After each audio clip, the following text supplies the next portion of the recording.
Hello there, everybody, and welcome to the Dark Star Gaming! Week 3, final day, as Rawr takes on FamiREE. To join me in this adventure of a series is none other than... It would be me, Fred Frederson. Your Emperor shall How have you return. been doing, Fred? I've been doing pretty good. Been a while since I casted. Alright. Making sure to get that rust that may be there right off the table as we get straight into picking bands. What do you think we might see as we progress through into the pick phase? No problem.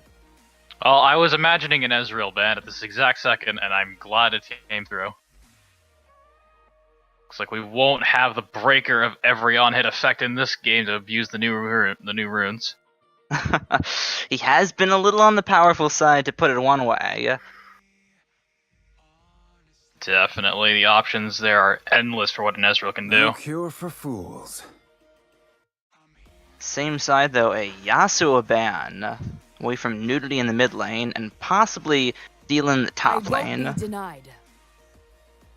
If that's a target at the mid lane, we already have 2 mid lane bans without a Zir out. Not sure if I agree with either of those bans. I mean, there's definitely, of course, some level of strategy that goes into it, but they don't strike me as the champions that nudity would pick, or that I have seen him pick. Either way, they are still the bans that Rawr have put so far on the blue side as they wrap out their first stage of bans with a Thrash against Awoken.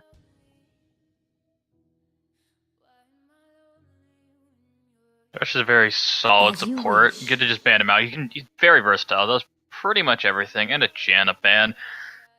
The epitome of peel. The definition of sit there and peel, do nothing else. Pretty much, not even have fun along with it. You peeled that as well. Pretty much. But while we're on with peel, Karma is the lock-in for Rawr here.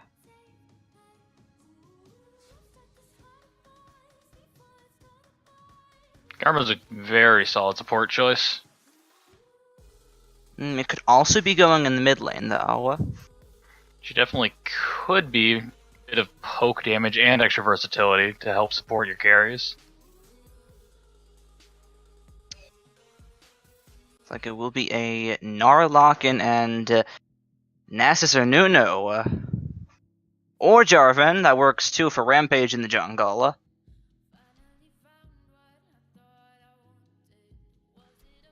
And already FamiREE's got a pretty strong team fight, just looking at these 2 picks for what I'm assuming is top lane and jungle. Absolutely. Between Jarvan's Cataclysm and Gnar's Ultimate, you can just lock an entire team up, theoretically. Definitely some scary stuff they're probably going to want to build on top of. FamiREE, though, or Rawr, though, they're going to answer with a Zac pick.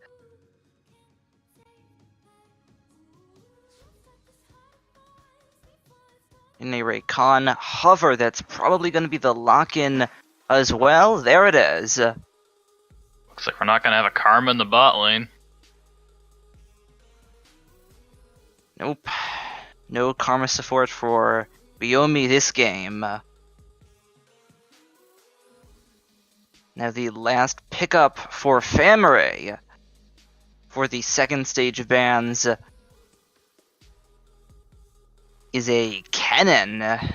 They're definitely stacking on what they already won in that team comp for sure. Fine, I'll just be over here. Definitely. Having the Sharpening AoE my physical feathers. damage from Gnar and Jarvan. Now just throw some AoE magic damage in there and you've got yourself a wombo combo.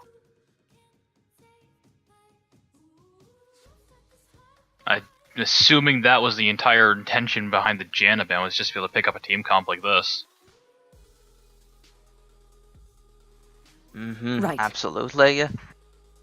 On the side of Rawr now, you're wondering, with Janna no longer on the table, what are you going to be able to pick? Is there any way you can stop that Jarvan, Gnar, and Kennen combo? It's definitely possible for them to do it. It is a little telegraphed with Gnar's to Rage you. Bar, although Jarvan is a bit difficult to stop, to say the least. bit might be an understatement. Flag Drag combo into Cataclysm gives you only so much time to react to it. And a Lulu would have been terrifying to see on the side of FamiREE. Smart ban away from...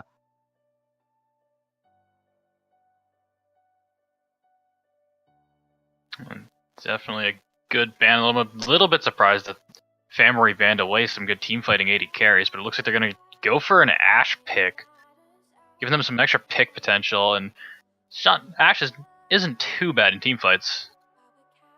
Able to get some AoE damage off, shred one target down with a rapid fire Q. Not bad either. And also a pretty strong source of primary engage, I would say. But looking at the cards so far, looks like Rawr is also going to answer with a lot of AoE themselves.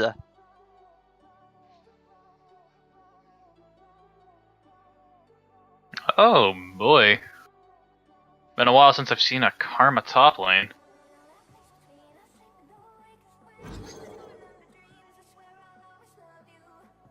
And FamiREE's going to finish it off with a Blitzcrank pick. Against that many immobile, squishy champions, it's definitely good to give them even more pick power on top of the Ashe ults. Some scary stuff for sure coming out of FamiREE, but either way, I have to ask you this one. Which team comp do you like more? Both of them look a little scary if they get going. I think I like Rawr's team comp a little bit better. I like the versatility that they have here. They have a lot more options outside of just going for team fights or going for picks. Rakan's just being able to jump around all through a team can really interrupt FamiREE's ability to get their team fight off. Well, it won't be too hard for Rawr to go for their own with the Zac into Orianna combo.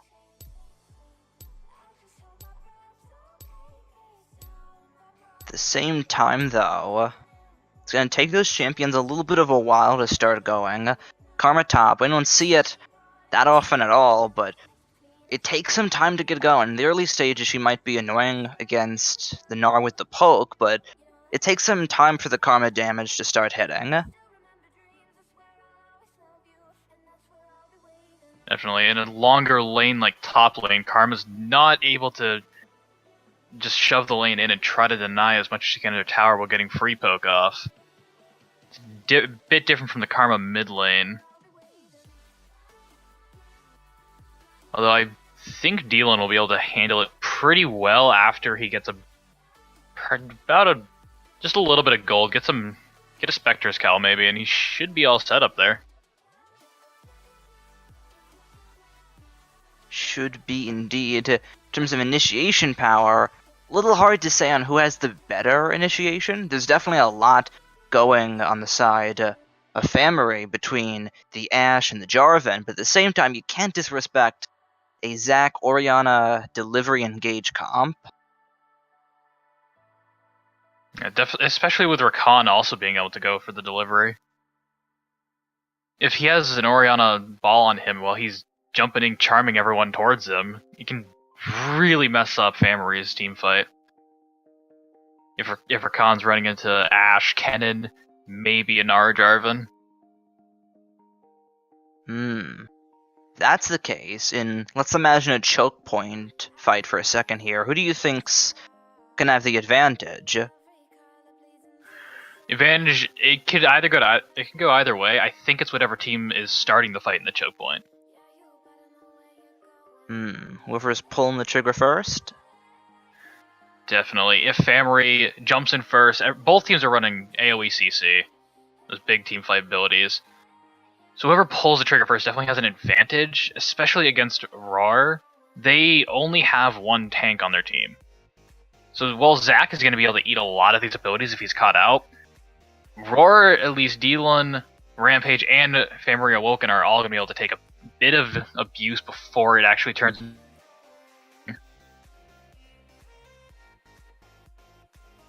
I definitely think Rawr has the ability to get onto Nudity or Lysosaurus Rex wherever they are. For sure. looking at the junglers in the early game, where do you think Rampage might be putting his focus? Because as you said earlier, Orianna and Misfortune both, and even Karma as well, are all very immobile champions. Where do you think he'll put his focus? I think... Actually, everywhere is easy for him to put focus. Mid lane might be the most difficult place for Rampage to put his focus until he's got Cataclysm. Because it shouldn't be too hard for a ranged caster to see a flag and drag combo coming. Although in the top lane, I definitely think it's going to be pushing in Rawr's team. They're going to be shoving that Gnar and under tower. And that could really leave their top lane open. And I think bot lane could be hit or miss. It definitely depends on if Lucisaurus Rex has an Enchanted Crystal Arrow, or if FamiREE Awoken hits a Blitzcrank hook. Very situational all around. Now we'll be shortly entering the loading screen. We get to see what runes being taken.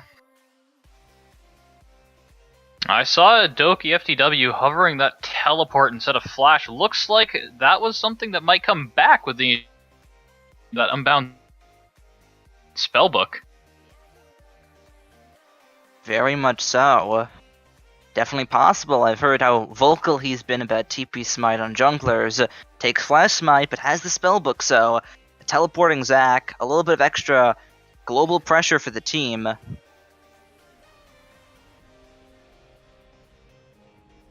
Well, we get to see those runes for a very short amount of time, it looks like. I did Very get to see short. that Dylan was running Grasp the Undying. Might be a little questionable in his lane matchup. Most plus 2 HP for every proc he gets. I managed to catch in my little eye that Rampage is running Electrocute on Jarvan. Definitely going to be some burst coming out from that. Gets the free 15 attack damage, I believe, for running the tree, and he gets the Electrocute proc off fairly easily for being J4. Absolutely, and with a Blitzcrank on Awoken, looks like we might have a lot of level 1 action here. It's going to be FamiREE on the offensive. Get a ward that they cannot take out in time. That spots him out. And they're not going to get the cheeky hook into the Tribe Rush to grab someone. Quite seeing Standard thrown down just for some vision, but will not quite catch anything just yet as FamiREE return to the depths of their jungle.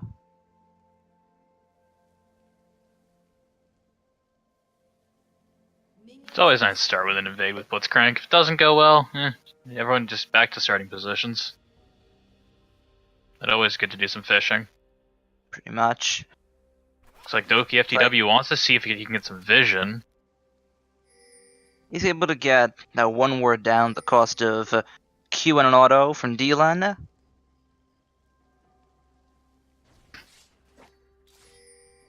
Oh, when you consider what supports do to each other over these wards, it's not that bad, to be honest. Nah, it isn't really. Even then, with Zac, you're going to be regenerating most of your health anyways with your passive, so sure that Doki is A-okay with taking that early damage, if you could even call it that.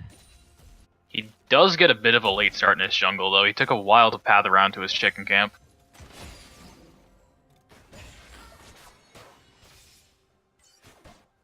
So he's just now finishing that up when Rampage has finished his second camp. A little bit of a jungle advantage forming very, very early on. A few missteps here and there. Nothing too big, but certainly something to look at. Definitely could be a bit impactful on what goes on for this early gank here, as bot lane is pushing up, and that is where Doki FTW is located right now. I really do want to keep my eye as the laning phase gets a little bit later on. I do want to definitely keep my eye on how Waifu uses the bullet up. It's either a very noticeable Villy or a very invisible one. There's the hook and the knockup right on to Guomi there, but it's not going to mean too much right after. Although, Doki FT Waifu going for that trade on Lucisaurus Rex was actually pretty big down there. That's going to be Lucisaurus Rex's health potion and still going to be about half health. Well, not after the potion, but... A little bit afterwards. Looks of Nudity's taking a little bit of damage with the Airy rune in the mid lane against Lemonarino. Woken, looks for the hook, does land it this time. That's a lot of damage, forced to battle dance away. Now it's going to be Experiment the focus in the top lane. Can he get out of this one? Yes, he can. Good flash.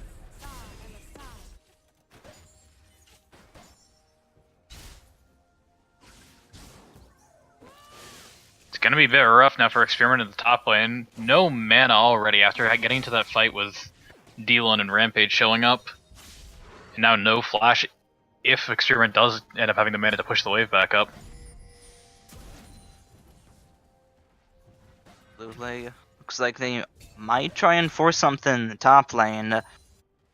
With that elastic slingshot, being able to go over the wall, if D1 pushes up a little bit more, you might be in trouble.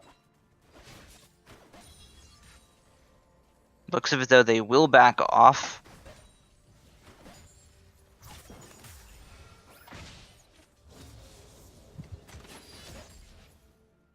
FamiREE looking for those hooks down there. Almost managing to get it too. It's a little bit more, a little too close would have been Waifu getting hooked in there, but able to sidestep that one. Definitely the advantage of being a misfortune into Blitzcrank. While you don't have any mobility to get out of it, you still have the struck bonus to just walk past it. Very useful. Absolutely. It looks like both junglers, though, they're on the bottom half now, and they're both trying to make something happen. Neither of them in full vision of the other.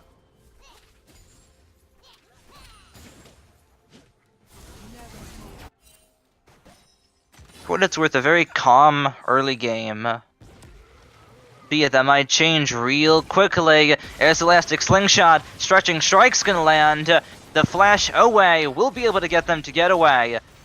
But it's not at the cost of a lot of damage on the bot lane.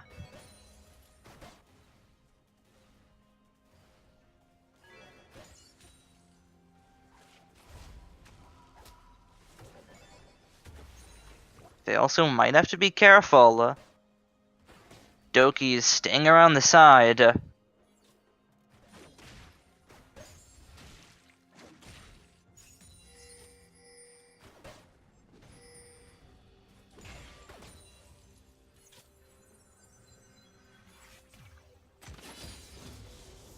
We'll back off though, as Rampage is getting some wolves in the enemy jungle right now.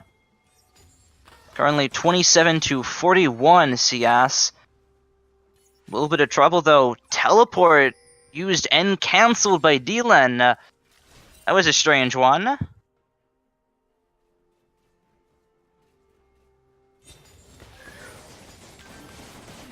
There's the double up. Does some decent damage. Onto Liz in the bot lane.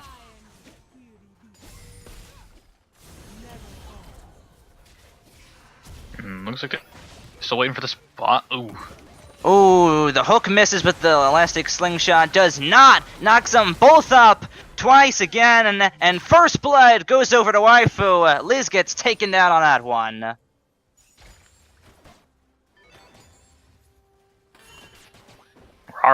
Rawr was definitely looking for that bot lane gang. There was, even if FamiREE did land that hook, not having the vision, it doesn't necessarily mean that it's a good hook to go for. Which always feels bad for a Blitzcrank player. Always feels bad for a Blitzcrank player. When you're going for when you do get the hook, but they're right there anyways. Yeah, that's a feels bad moment for sure. The gold shouldn't be too different down the bot lane. Actually, might not result in too much of a difference. Looks like Waifu is gonna go for a longsword, double longsword Caulfield's actually, to like Lysosaurus Rex's BF sword. Looks like you said, not too much happened in the bot lane. A minor damage advantage for Waifu, but nothing more to come from it just yet. We'll see though. Doki FTW's ganks are only going to get stronger, and looks like the fight's happening in the top lane now. Looks like Dylan's trying to make a play onto Experiment, who has no mana, and looks like he'll have no health right afterwards. Gnaws him into the wall and picks up a kill.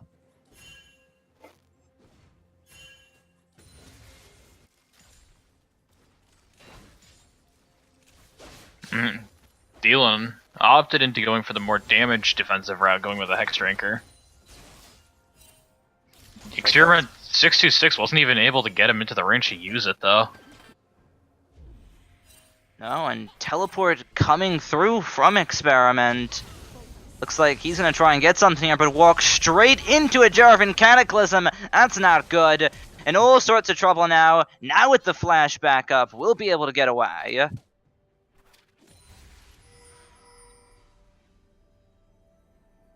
I'd wager that's a questionable teleport. Kind of hurts him even more right now. Definitely. I think their plan there was to get Rampage as he was on Doki FTW's blue, but Rampage backed off really quickly. The hook does not land this time out of Awoken.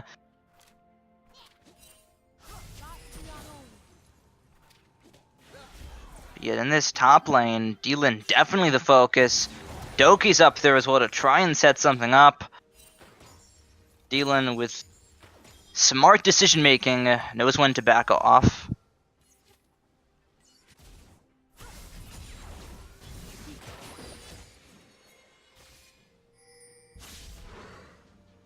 Hook number 2.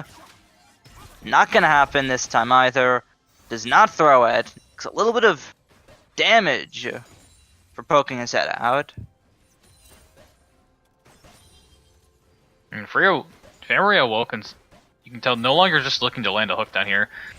Hitting one on Guyomi might not be the best, so he's only looking to get it on Doki Waifu. Absolutely. Looks like he may be able to find it, and he does! There's a knock-up right afterwards, though. Some good damage as well. Forces the heal. It's going to be Awoken that takes the damage, though. One more hit would do it! And is able to pick up the kill. The quickness will not be enough to save his AD carry as Liz is able to get out. There's a teleport coming in as well. There's the auto attacks. Ranger's focus doing work, and it's a double kill for Liz. The backup from FamiREE Nudity ends up not being needed, but very much appreciated. They're gonna get some extra damage in on the spot lane turret. Probably pushes in the next the top lane right afterwards. Without the flash, Experiment 626 in all kinds of trouble. There's the proc. They're able to get the kill as the jungler gets up there. Now he's in trouble. Doki may have to run away from this one. Almost gets taken out. Turret almost down in the bot lane now. And this is definitely gonna be first tower here. Looks like it is down the bot lane. Slicing Maelstrom does so much damage. Matches bullet time to a T, and that's another kill for FamiREE. That's a huge leap for FamiREE now built up in this bot lane, where they were behind by a bit. Just a little bit, but now they've gotten that first tower gold. They're going to pick up another tower in the top lane, and they pick up this kill for FamiREE Doki Waifu, which is going to be definitely going to cover his losses in that mid lane. Absolutely. Suddenly it looks like it's even, and then FamiREE turns the switch on, and now they're the ones with the early gold lead. Woken's gonna get some control in that jungle. See, the Mountain Dragon, definitely the focus now, 12.5 minutes in. A hook might also be par for the course! Is able to land it through the wall. That's a lot of damage, but not enough to get the kill just yet. It's going to be some damage onto Doki, who will be able to get out.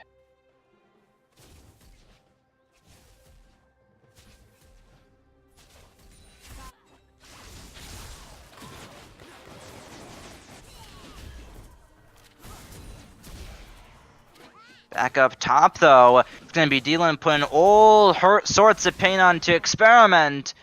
Few more hits would do it. Tries to run away. Dodges the boomerang. Doesn't look like he'll be able to get away, though. Turns in a Meganar. The boulder misses. Experiment might have a chance in getting out of this one. Or shift right back up to it. There's the Flash Nard that misses! The Wallop doesn't hit either. The Boulder will. Can Experiment get out of this one? The Flash is almost back up off cooldown, but the Boomerang seals the deal. Experiment was so close to having Mantra up to get the extra healing off. And there's bullet time right afterwards. They're going to try and get the dragon, but it goes over to FamiREE on this one, and they pick up a kill.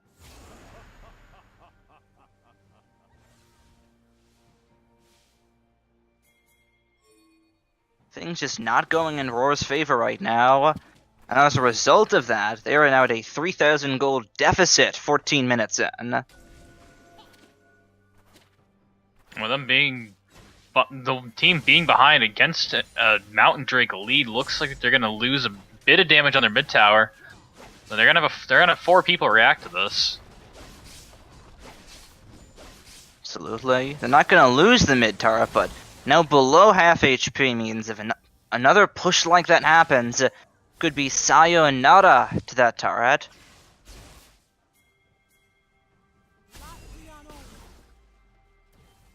It looks like Rawr's trying to respond with something on the back of that dragon fight, trying to get this mid tower down, but looks like FamiREE's rotating over themselves. If I were to break out in the mid lane, I'd say a lot of it comes down to vision. Vision that FamiREE already have a ward just outside the turret's range.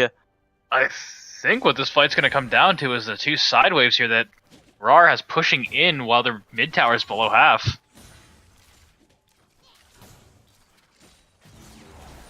Already, Experiment 626 had to go back to the top lane to try to hold that off. And their bot lane should be an issue in a little bit. Sablé, side lane pressure, definitely an important aspect of sieging and pushing a lane, that's for sure. Either way, though, looks like enough time has been bought.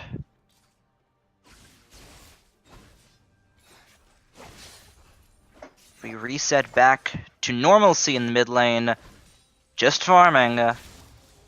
Looks like FamiREE doesn't want to go just any bit too aggressive. They can't get the free pick. They're gonna just play it chill. They already have the lead. They don't need to force themselves to go for a 5v5 tower fight. No, they don't at all. But Mantra starting to do some damage on this Karma pack. And I'm wondering if that Sheen's gonna be a Lich Bane, but I find it unlikely and might just be another Iceborne Gauntlet Karma build. Wait a second, is Dealin's... No. I'm trying to look at his... I think looks like Dealin's actually soloing the Rift Herald right now. That's pretty interesting. At the same time, pretty standard for top laners to try to go for that.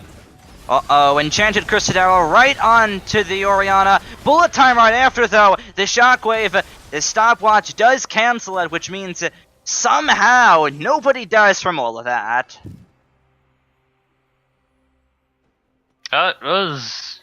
I struggled to understand everything that happened there. Everything happened and it happened fast. Oh, no, it's gonna happen all over again. There's the Cataclysm and the knockup straight on to Awoken. Or into Gromi, I should say, who goes down right afterwards. Right now, Luzosaurus Rex isn't here, but I don't think Rawr can hold this tower anymore. 2 members at low HP, with Doki FT Waifu not having too much mana. Well, it looks like FamiREE might just keep playing it safe for now. Safe than sorry seems to be the motto here. This wave, though, not gonna spell the doom of the mid lane turret just yet. They needed Liz there in the fight, was not there in the fight. Which means the middle turret stays up a little bit longer.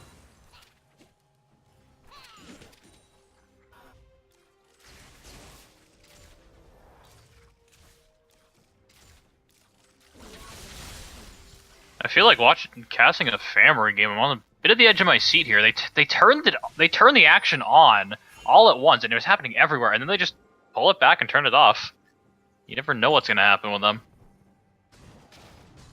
Absolutely.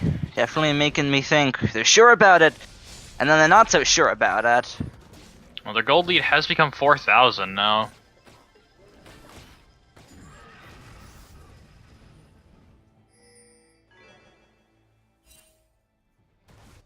And I'm not... I don't know if those control wards at the red buff can see each other. I don't believe they can, but what I do believe is that we have a pause right now. I've missed this yellow screen. I have too. More recently, I've had this happen to me a lot more. Oh, Guillaume has found the Sightstone bug. A Sightstone. Congratulations, Guillaume. Yes, there is a bug where sometimes your Sightstone will have 0 charges. Backing will not fix this. And the only way to fix this is I believe you can sell your Sightstone and undo the purchase, and you'll start having charges again, but you'll generate no charges for the rest of the game unless you do this. That's a really big bug.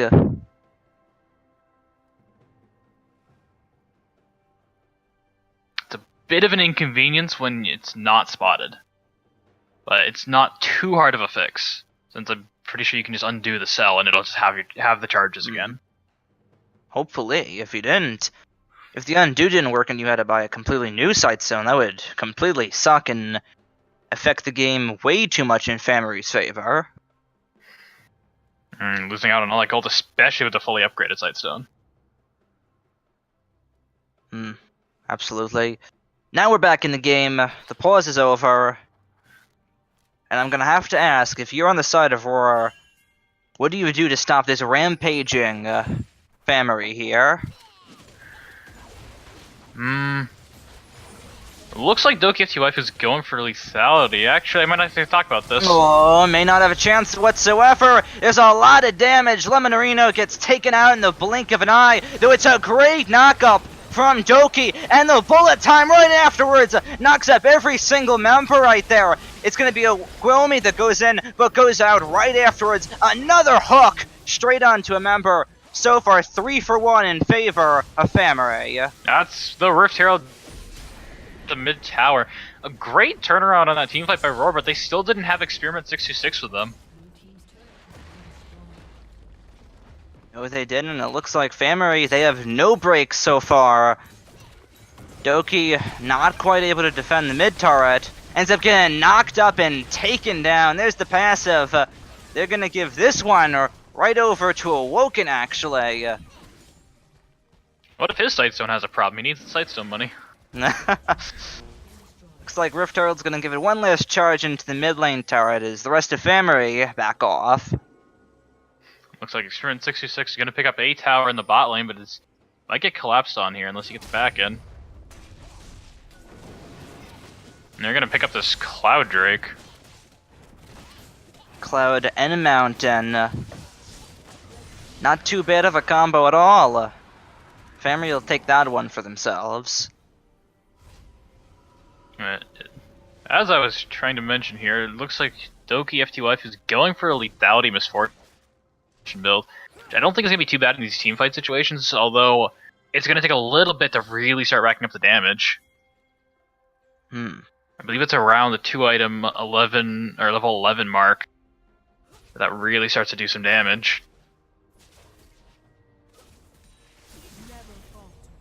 And Doki FTY who opportunities to pick up much farm this game. Just comparing Lemonarino's farm to Doki FTY foes, it's a pretty big gap. Absolutely. It's almost a teammate level Flame Horizon right there. Perhaps the answer for Rawr here is to sit back a little bit and not answer the charge, but dodge it. If they're able to play those team fights the way they played that one mid lane, their shot right now is to just catch themselves up as much as they can, get their carries to the part where they can really have an impact in these fights, and then just play it the same way they did if they were able to. And that fight definitely looked really good for them. They were having a lot going for them. Just that the damage out of FamiREE was too high.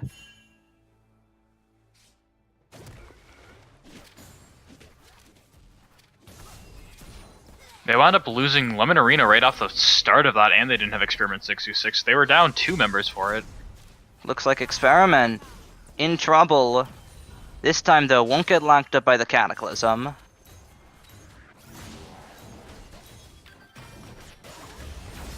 Actually, it looks like Dylan in trouble here. Has to flash over the wall as the arrow looks pretty good, but the disengage has already happened. Rocket Grab not up just yet to capitalize on that.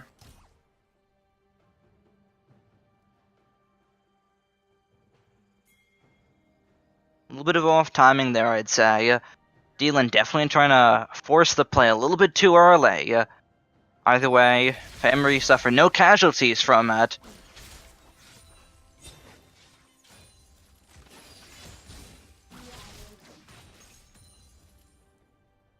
A little bit messy next to the tower, but they're definitely playing these rotations well. Absolutely, and now the rotation looks like it'll be the bottom lane with a good wave stacked. But Doki says no, that wave is not going to go anywhere. Looks like Doki's got the teleport now. Or I believe so. It doesn't show anything on the side, but hovering over him. Teleport. Just and see how that will pan out for sure.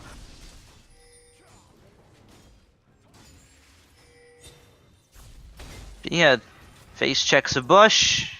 Doesn't get in too much trouble for it. They do not want to be pulling on the Zac as their target.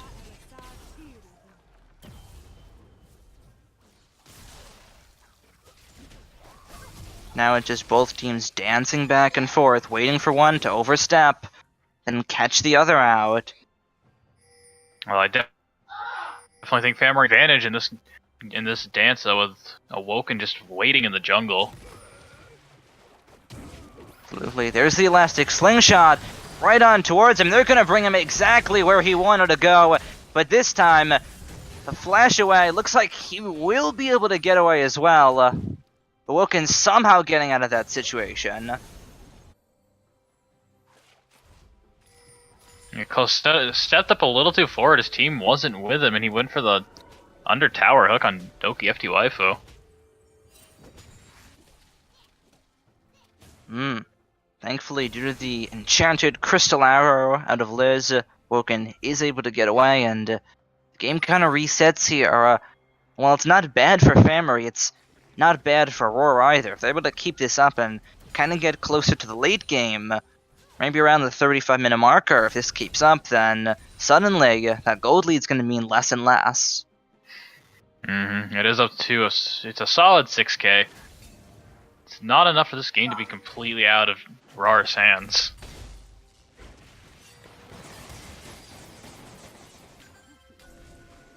Doki FTW just ignoring the support to take a site ward.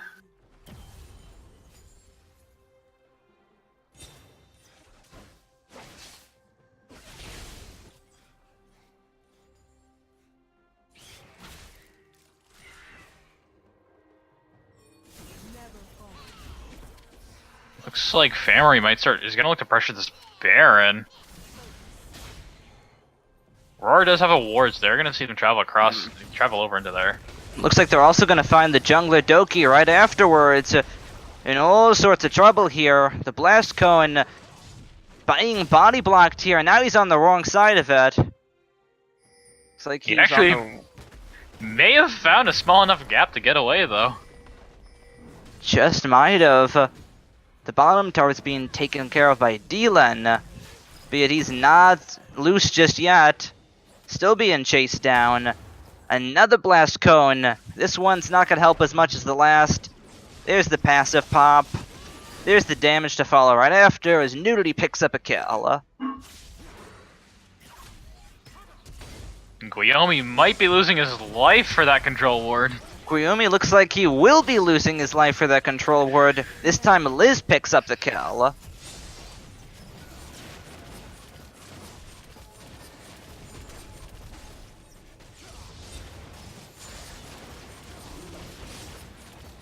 Nobody's gonna be able to contest this bear, and FamiREE's gonna pick that up for free. They're picking up for free for sure. Ripping through that Baron Nashor. Although, no, it looks like Lemon Reno's gonna play it safe and not force down that mid tower. Definitely a smart move by him. We've got another Mountain Drake up.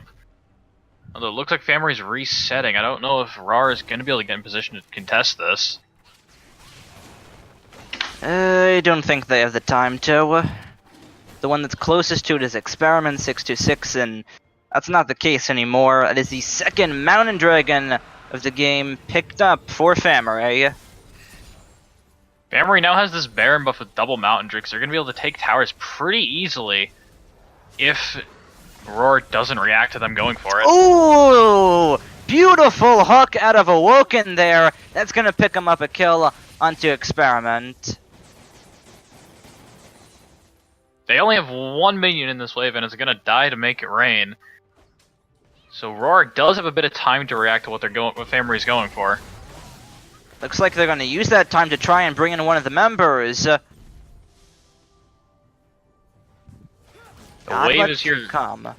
They don't have Dylan, but he does have his teleport. He is Mega up top lane as well. Plastic Slingshot version 2 does not land as the turret takes even more damage. One more push is all it takes for FamiREE to crack the base.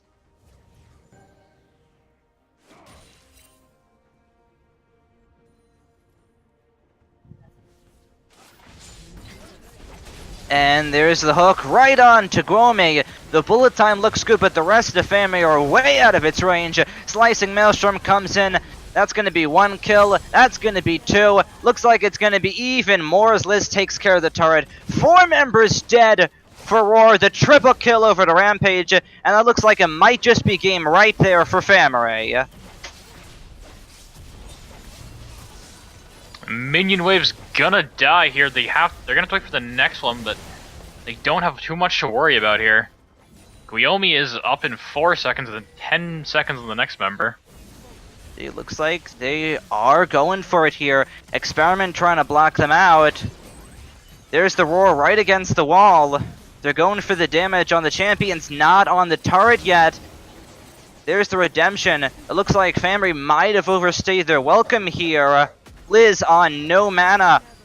Stretching Strike not able to connect to her. Here's the teleport as Nudity's coming back into this. He's coming straight back into this. Lands the shuriken and takes him out cold.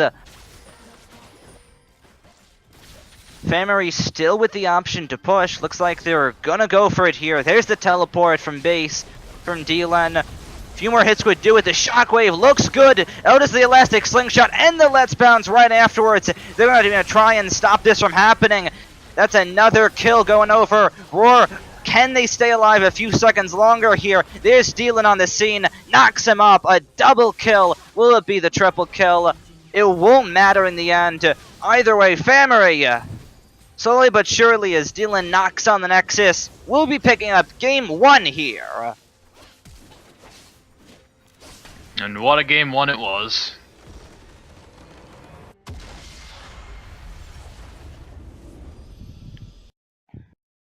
Ending it off with, I believe that was a 14,500 gold lead. Pretty rough stuff coming out on the side. FamiREE here, for sure.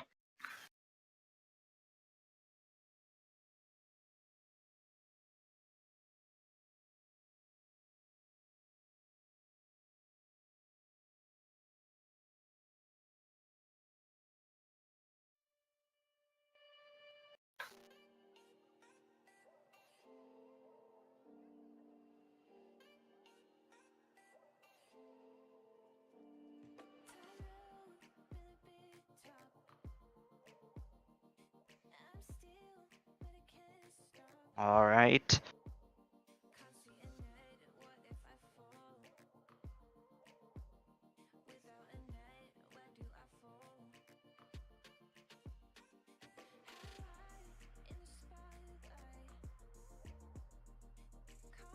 Gonna have to ask Fred, if you're on the side of Rawr, what are you gonna do to try and get back and shake that loss off? With how the early game went, I think there were a lot of opportunities for Rawr where FamiREE wasn't playing really dominant, and it's not as if they were losing that early game at all. It looks like the gold really didn't start going into FamiREE's favor until about 10 minutes after the game started. If it's a bit of a slow start, there's a lot of opportunities they'll have in the early game. It most likely depends on what they do in those early points before FamiREE gets going. Because I don't think FamiREE is going to be the kind of team to make a lot of mistakes that lets Rawr really just jump right back in. If you had to pinpoint exactly what the problem is for that match, what would you say it was? I think they played really well, but there were a lot of situations where they just weren't together. Even though they had that team fight power as well, they just didn't end up. Even when they got it up really effectively, it wasn't actually the best situation for them. They were just down the members.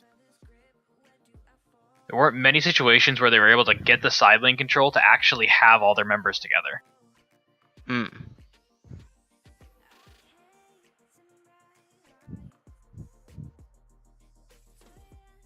So you're saying it wasn't one specific thing coming out of FamiREE that was the problem, it was the entire map pressure effort that was not coming out of Rawr. I think FamiREE definitely put the map pressure really well.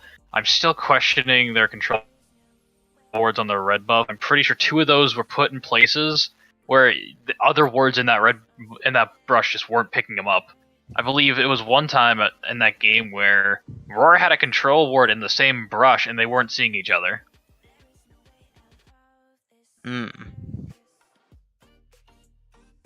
Yes.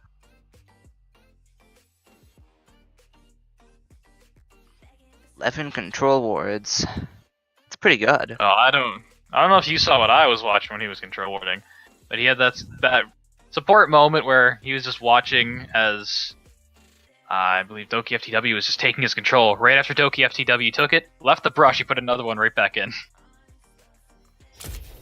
It's a beautiful support thing. Sounds irritating since I'm not a support main.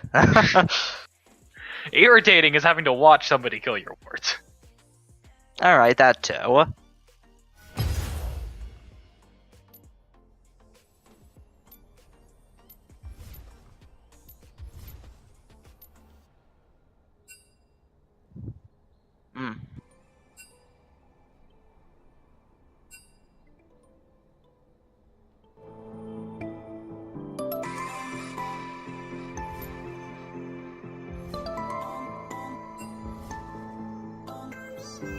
When I met you, it was just for fun.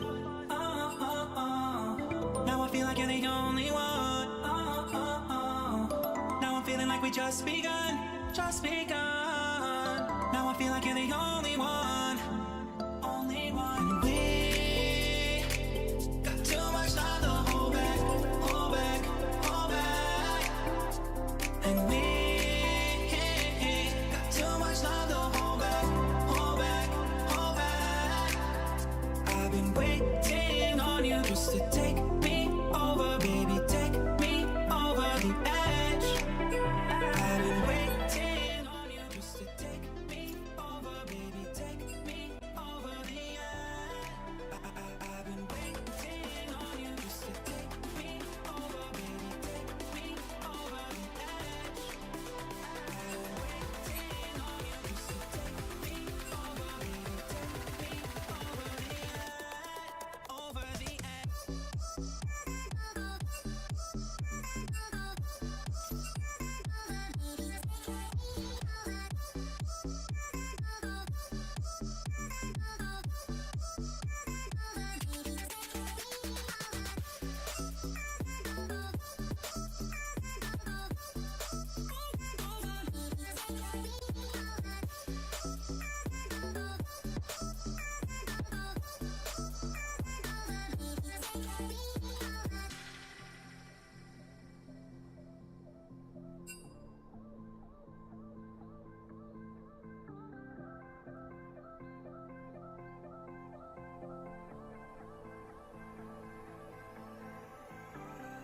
met you, it was just for fun.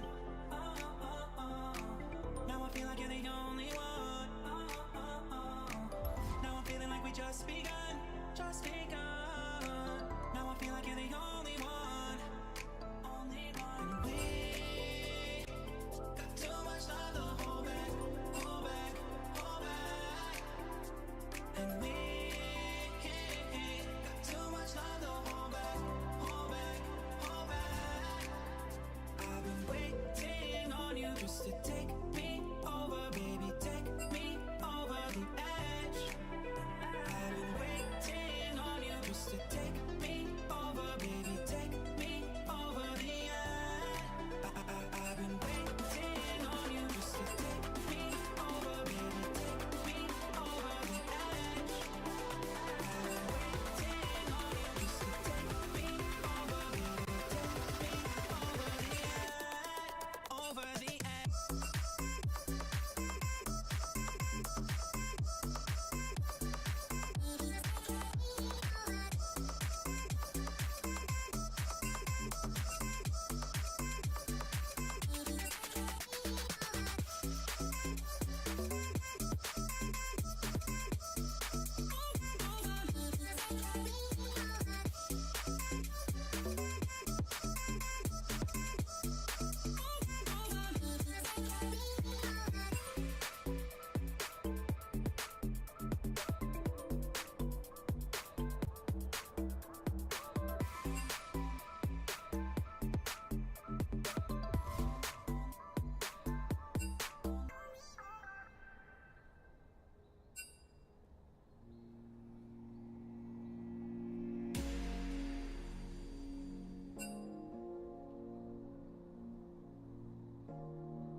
I feel your world is sudden proud, and your words are sudden loud, and I can't stay here in silence, 'cause my pain grows way too giant.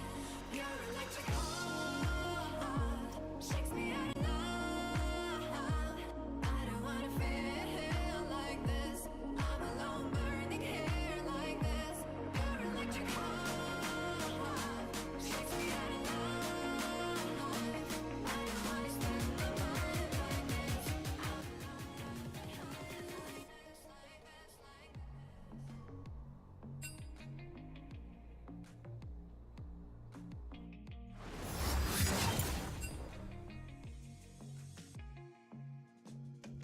Hello there, everybody, and welcome back to the Darkstar Gaming FamiREE versus Rawr matchup. FamiREE managing to pick up their first win here, No problem. winning Game 1. Will they be able to win Game 2? We're going to find out. What do you think, Fred? Oh, let's see. It looks like Rawr's got two different players for Game 2 coming in here. Jihan Kim and Gandhi Donut. Your emperor shall return. It's like we're gonna see some pretty similar bands. I think we might throw a Blitzcrank ban in there. Just a little thought that's in the back of my mind. I think that was a really good pick out of Awoken that Game 1. I think it's not a bad ban either if you're on the side of Rawr. won't be denied. But so far, as you said, majority is staying the same. Yeah, we're 3 for 3 now. Looks like they're actually gonna go for the Gnar here. Gonna open up that Yasuo, maybe. That would be spicy.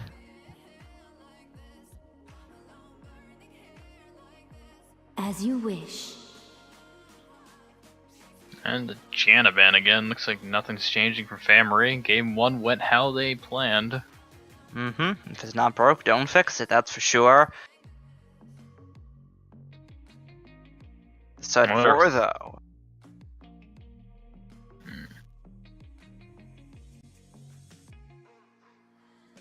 Wonder what they'll go for on this No one. cure for fools. Oh, man, they're gonna leave the Blitzcrank open.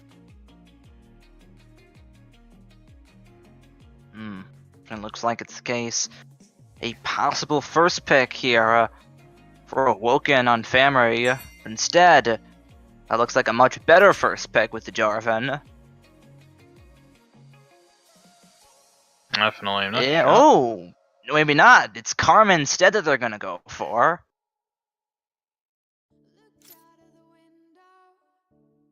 Like, once again, I would assume support, but I'm not sure what to believe after last game. Nor am I, but what I do believe is I see a Fiora and a Lee Sin on the side of Rawr so far.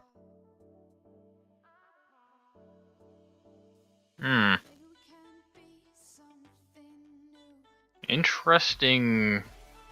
Kind of interesting way to go for it. Fiora, definitely strong in the solo lanes.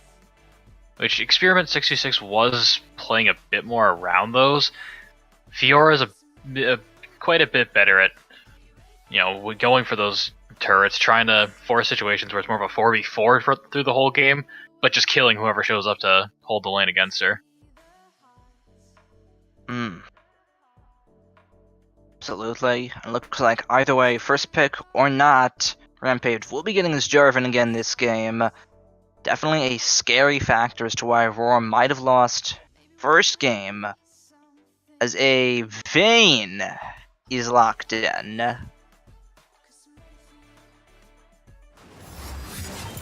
Looks like it was more of a client issue than a lock-in, though. Oh. Well, Happens Peanut sometimes. would have been, Peanut would have been real happy with that pick, but it's more of a client issue over a lock-in.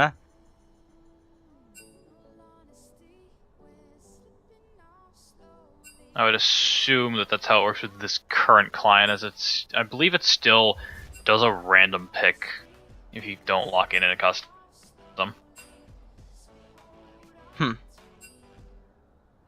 Guess that's better than getting booted out of Champion Select as a whole.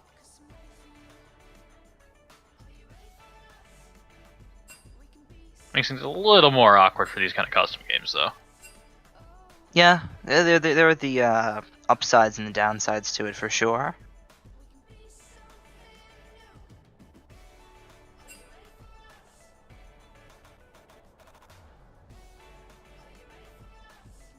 Whenever those things happen, of course, teams both get back in, and we see the exact same picks and bans, of course, up until that oh-so-ominous Vayne pick, which I don't think will be picked. What do you think? No, it looks like they've said it was not meant to be picked. So that's definitely not happening. Alright. So, with them already having the Jarvan pick locked in, what do you think they would go right before the ban phase in the last pick? Not sure. They're definitely looking to get a similar teamfight power off, and the Karma is going to work really well in here, especially with a Jarvan. Jarvan's got that long range engage power, but one of the problems with that is always if his team's able to follow it up, and Karma can really just make us the teams in there. Absolutely, and we will be jumping straight back into Champion Select.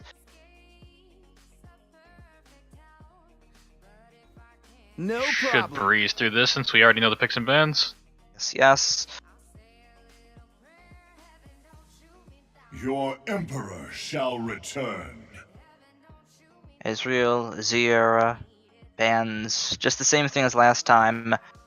I have to feel, though, FamiREE, if you're already up one game, you feel good, you had a 14,000 gold lead in the game that you won beforehand, do you throw any curveballs to 2-0 the series here, or do you just keep it clean, keep it simple? In my experience, keep it simple.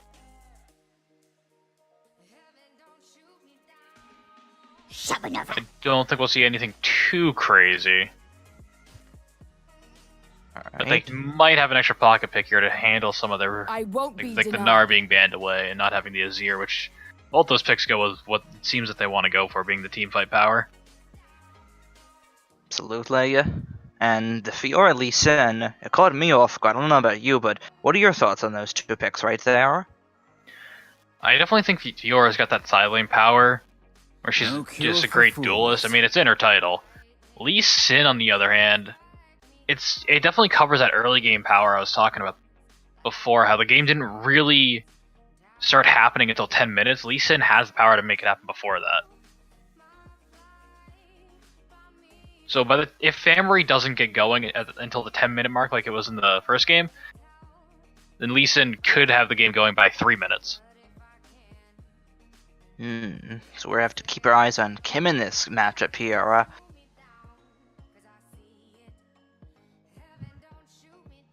But yet I'd say if you had to have a mirror pick to Lee Sin, Jarvan's definitely the answer. Arguably a more rounded champion as well, as sure Lee Sin might have the better early game in some regards, but Jarvan much more effective in team fights, I would say. And it looks like it's going to be Caitlyn. This ADC, definitely a solid choice. I think she's back to being really strong now that the runes are out, and she does synergize well with that. Lethal tempo covering the fact that she is one of the few ADCs who has no attack speed buff. Talking about crazy packs, it might be a Lux lock-in for Lemonarino, and it looks like it sure is.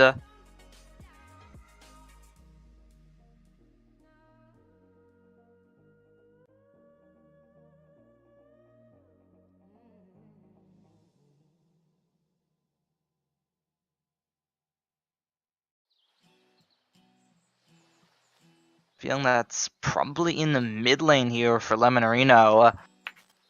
I must not fall. What do you think?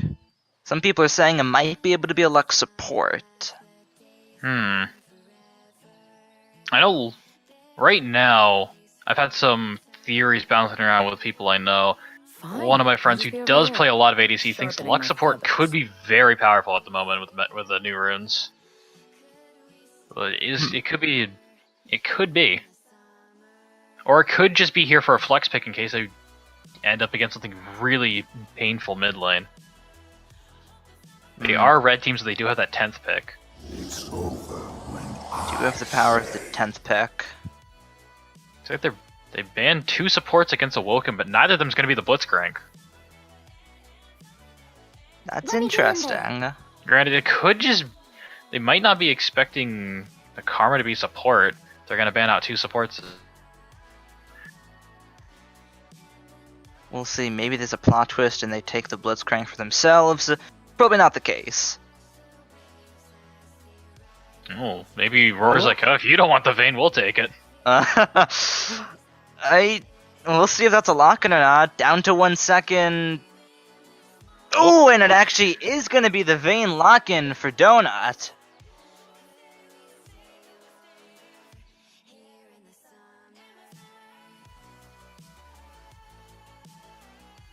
This is an all or nothing comp that we're looking at right now, Fred. All or nothing coming out of Aurora. I feel like I'm looking at a team that I'm used to seeing in this competitive environment, and then I'm looking at a team I'd find in solo queue.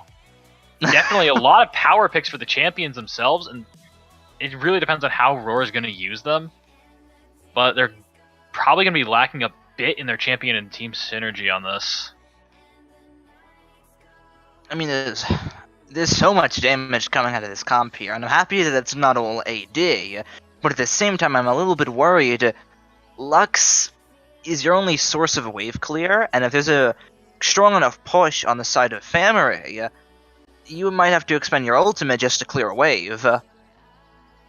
And it looks like Guyomi's going to go with a Nami pick, so the only real tank on the side of Rawr is Kim, and usually a Lee Sin player opts into going Warrior. There might not be a tank, Fred. That might be exactly what we're bringing out here to try and win this game too and bring us to a series. Hopefully win the series 2-1. FamiREE, on the other hand, they're looking to not get messy at all with that comp, whatever in the world it is, and close out the series 2-0. We're going to still see the Awoken's pick power with the Blitzcrank, but now we're also going to have the fact that Dealin and Rampage are going to be able to get into the fight pretty easily if they're next to FamiREE Nudity.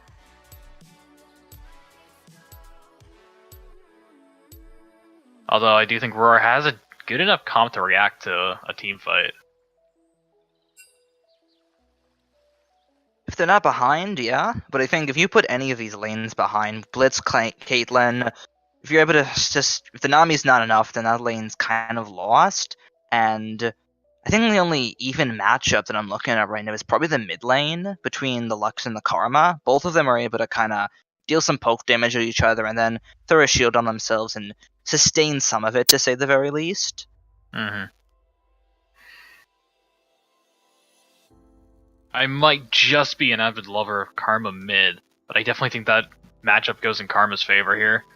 The wave clear is a bit easier for Karma. It doesn't cost as much mana, it's a lower cooldown, and if Karma is going to get poked by Lemonarino, it's going to have to come from more than just a stray Singularity. Karma's shield just is instant, where compared to Lemonarino has to kind of stop in place to cast it. There's the boomerang effect going on with that shield. You get half of it on the first throw, and then the rest comes back to you, as to where the Karma shield, like you said, instant, no questions asked.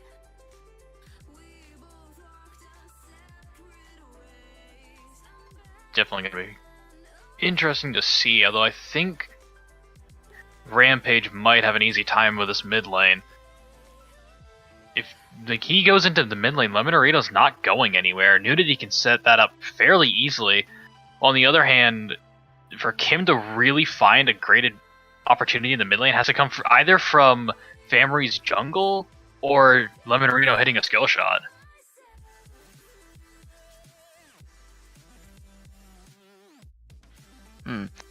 I agree with you, but at the same time, I think that if you're Kim, you're looking at the top lane. I think it's a little, unless there's a really hard shove going on from Nudity, relying on Lucent Singularity is just a little too ambitious, and Vayne doesn't want to have a whole lot happen in the early game. She just wants to kind of sit there. If she wins lane, great, but she's not really hoping to win the lane. So I think if you're Kim, going to top lane where the Fiora is probably going to get pushed in is definitely your best bet. Yeah. Especially if Dylan's looking to deal some damage. A lot of Renekton players are. So he might not be tanky enough to really deal with Experiment and Kim going up to there and just beating him down.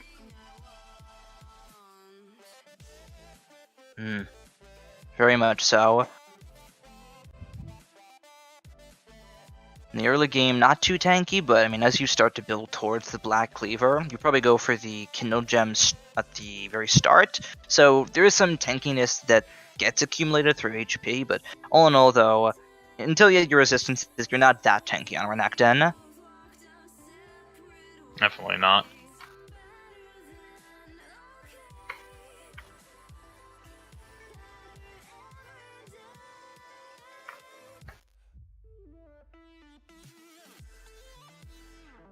Now we are heading into the dark, and now clear loading screen. And we get to see which runes the players are taking.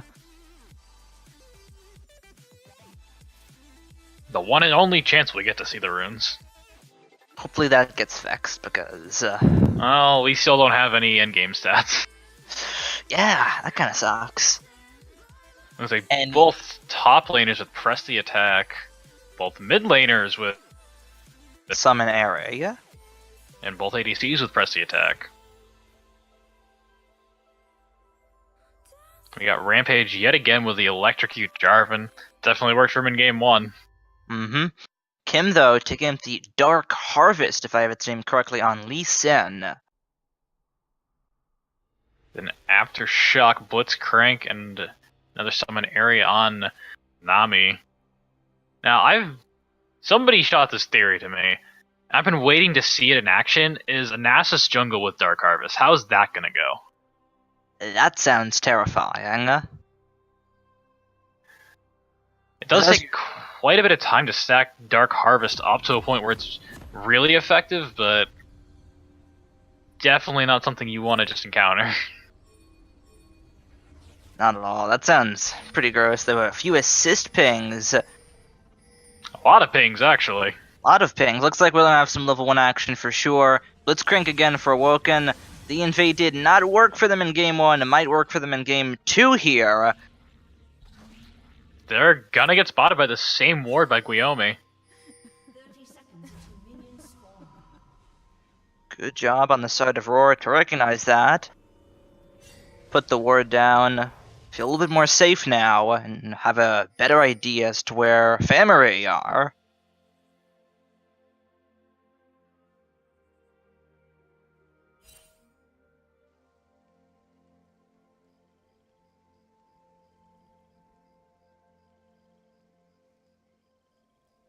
They're gonna hang around just a little bit longer on the side of Awoken. Maybe looking to catch someone out, but that's not gonna happen.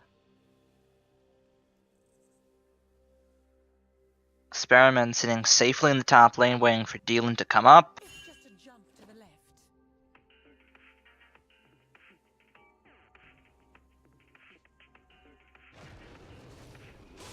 That was a nice time to appreciate that Caitlyn dance.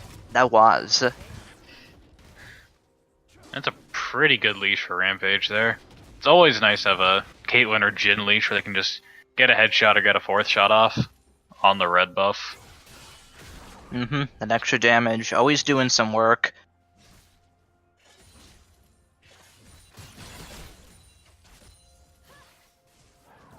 That wasn't a problem for him in game 1, but definitely gonna have to keep our eyes on Awoken in the bottom lane. How much can you punish the Vayne is how much you can win the game against Tara. Vayne gets to do whatever she wants, with Tumble and Final Hour all over the place. It can get pretty annoying and difficult to take care of, so if you're able to shut her down early, you're able to prevent that from happening. A lot of trading on the Dylan in the top lane. He's not having a fun time. Oh, there's the hook. It's before level 2 though, so not too much damage is taken. I guess the reason why they didn't ban away Awoken's Blitzcrank is because they had this Vayne pick ready for it. It's very hard to play Blitzcrank into Vayne. He did get that early hook, which is pretty impressive, seeing how Vayne can usually just tumble out of it. I think the best thing for Awoken to do is try to hook Wyoming onto a trap. Even like if Vayne gets hooked, she's still able to tumble or condemn herself out, but Wyoming's in there. Both junglers there, they're going to give themselves a little bit of a brawl, and it's going to be Kim that's winning out big time on this one. There's the flash. Ruthless Predator though, that's first blood picked up by Nudity. Action in the bot lane right after. Wyoming barely alive. Barely so, and looks like it's not done just yet. Dylan taking the worst half of this trade. Maybe putting himself in trouble as well as he has to turn around the corner. Gets hit and taken out. Experiment picks up a kill. Still not safe just yet. Is able to lunge out of danger.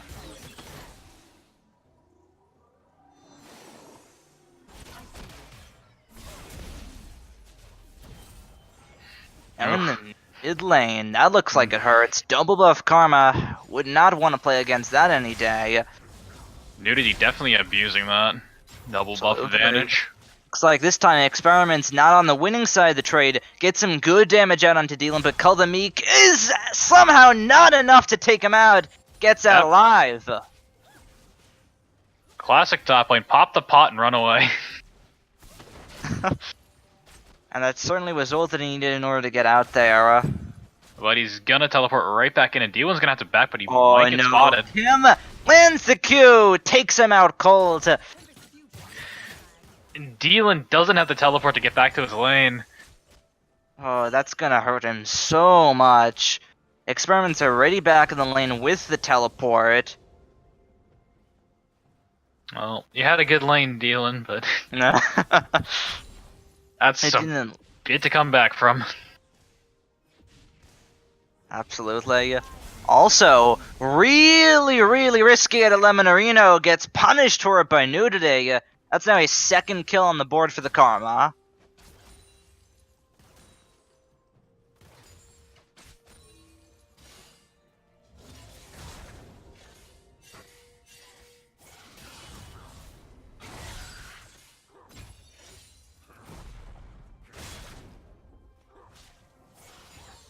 Maybe I was a little too soon called to say that Dylan was out of this top lane. He's still getting some pretty good trades in now that he's gotten past the very early game against Experiment.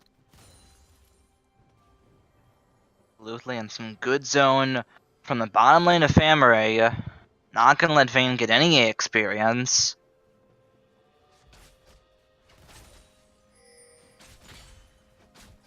They did see that Kim hit that blast cone, or the scrying orb, or Scryer's bloom. That's the one. Scryer's bloom. It's a fancy name for a flower, but it checks out.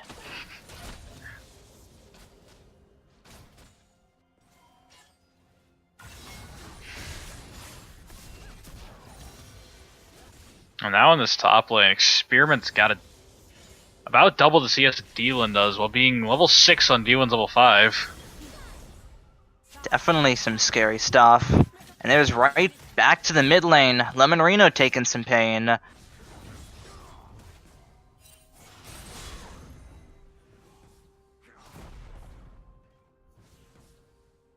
little bit of back and forth. It's going to be really tough for the Renekton to be able to come back from this deficit.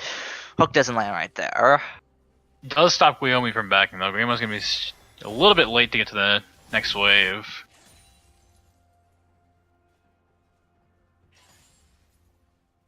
A little bit late. It's not going to be Donut that suffers that, though, so it's not too bad for them, but at the same time, definitely something. This doesn't look fun. It probably isn't. It isn't. I think D-Lin knows, like, right now, he has to be so careful against Kim. Another death in this lane, and it's pretty done for him.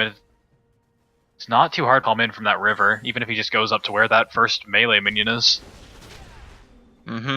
Either be coincidence or just planning up there. Rampage is also on the side just in case a turret dive is on the agenda for Experiment here.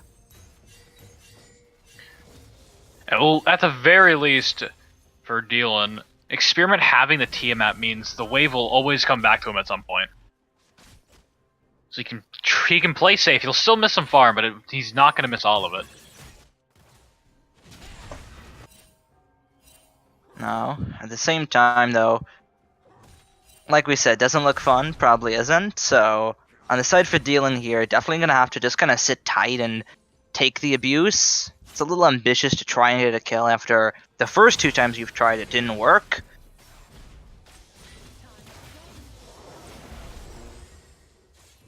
It looks like level 6 has reached bot lane for everyone except Guiomi.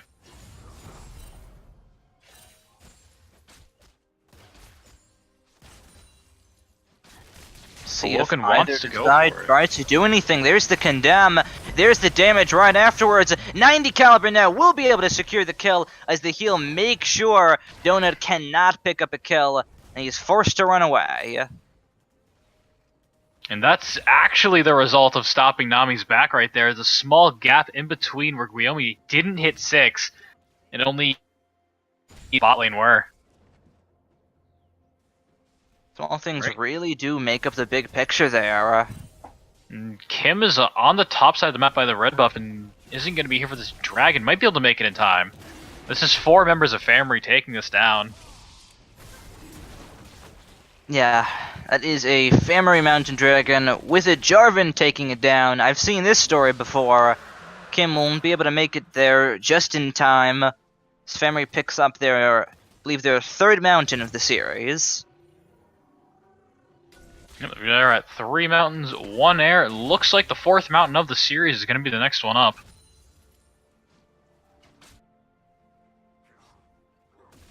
They're definitely looking to secure that for themselves. It looks like top lane started to settle a little bit. D-Lin finally getting a little bit of breathing room. Oh, he did pick up the Bramble Vest, so that's actually really big in a match with Fiora. Absolutely. It's gonna hurt the pain, but not stop it.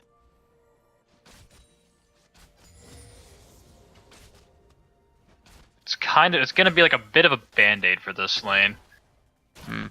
Uh-oh. You're still bleeding, but it'll heal. Nope, looks like Kim has a... Nope. Oh. Well, ADC froze and Kim left. Spooky stuff going on the side for Rawr right now. Actually, a lot of spooky stuff's going on. Not just for Rawr.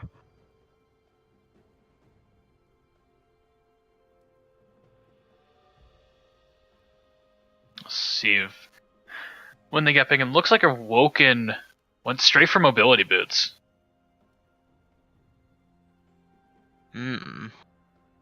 Very interesting in this. Not amazing for the bot lane itself. Maybe going to be looking to get nudity even further ahead in this mid lane. Absolutely, especially if possible flash blown out from Lemonarino, then that's definitely your cue to start going up to the mid lane and start getting that karma head as well.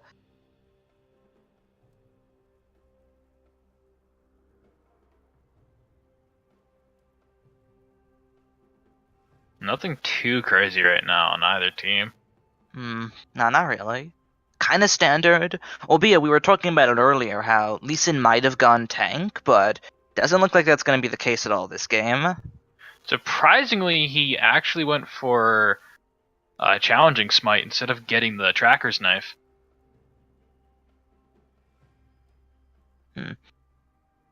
Maybe looking to get up.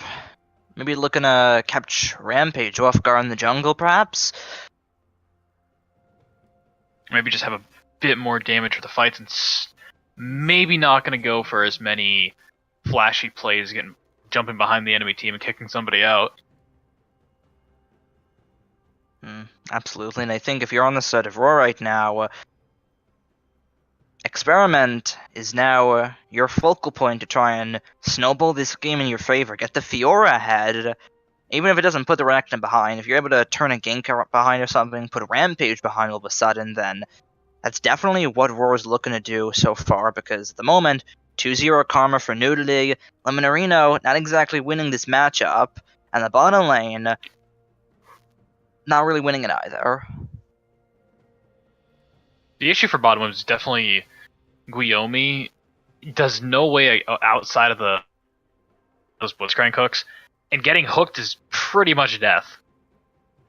And you've got a Blitzcrank that's got Aftershock, Ignite, gets the ultimate off. That's already just Lysosaurus Rex needs to hit like a couple auto attacks. Absolutely, and as we're talking about it right now, reconnects into the match. Looks like the pause time won't be long at all here on this one. We'll be jumping right back into the game. Oh, what? You're kidding me! Support just bug splatted. Oh my lord! That's so ridiculous! Well, that was a great second of gameplay. And Kim has left the game once again. What in the world is going on? That's tilting. What the hell? Oh.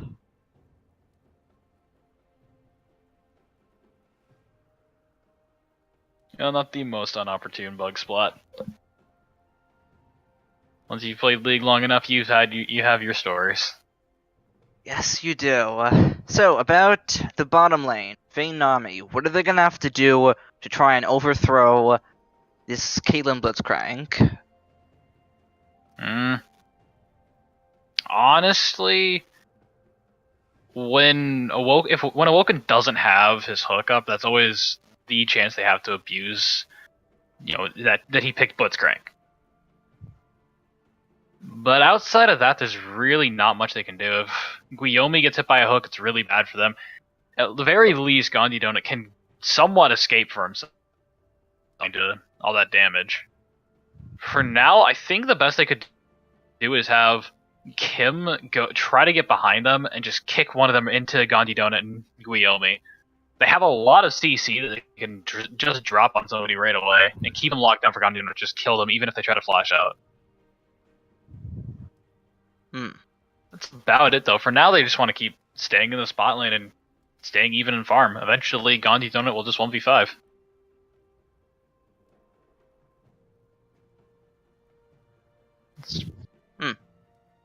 Alright. Sounds like a solid game plan. Hopefully we're able to execute it. Damage that Vayne can bring is definitely nothing to scoff at, but at the same time, a little bit overlooked by the fact of how powerful her early game is. Caitlyn late game is not too shabby either. Definitely not too shabby, but I don't really think it compares that great to the Vayne late game. I believe Caitlyn has a much better mid game.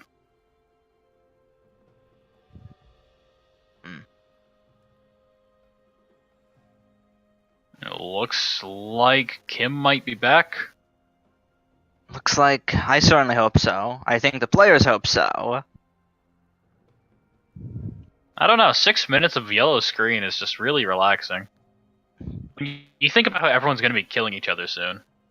You don't see this screen that very often. Maybe I should sit here and... You should... Maybe not. We're gonna... Rawr.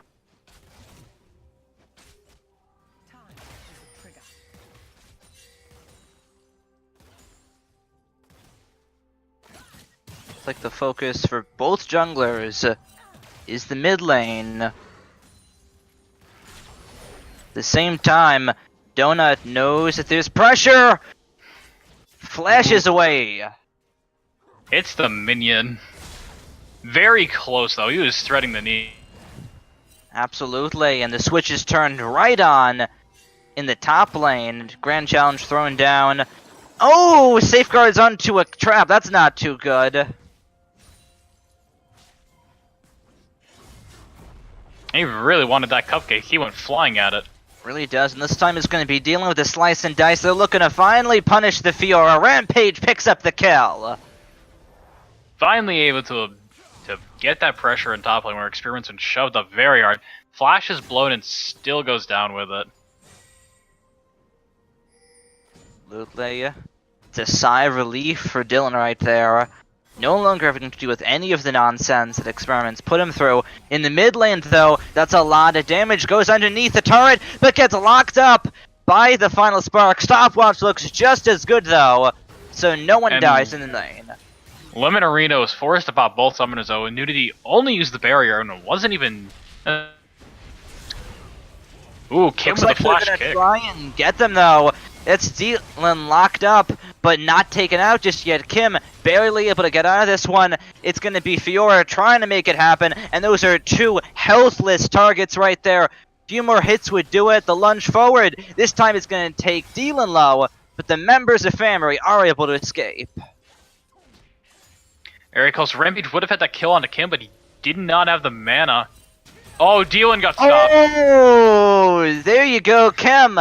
My body is telling me no, but my mind is telling me yes. Probably the other way around. We hover right back into mid lane. Lemonino, not gonna get much. And back to the yellow screen. Kim is gone. Oh, what is this? I don't understand with Kim. I feel like every time the pause happens, he disconnects. Oh my lord, this is... You wanted to appreciate the yellow screen, so you got what you wanted, Fred, right? I just like that I'm seeing top lane right here with the smite particles still coming down from the sky. That's pretty enjoyable. Just this yellow line across the screen coming from the heavens.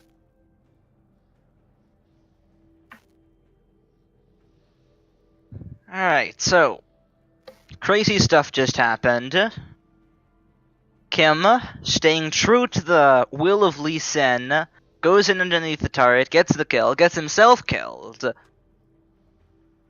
Which team comes out ahead in all that? Technically, FamiREE does. He went in, he got Dylan, but Dylan's already 0-2. Whereas Kim was 2-1. Kim was worth a bit more gold than that. And I'm not sure if... I think Experiment did get an assist for that.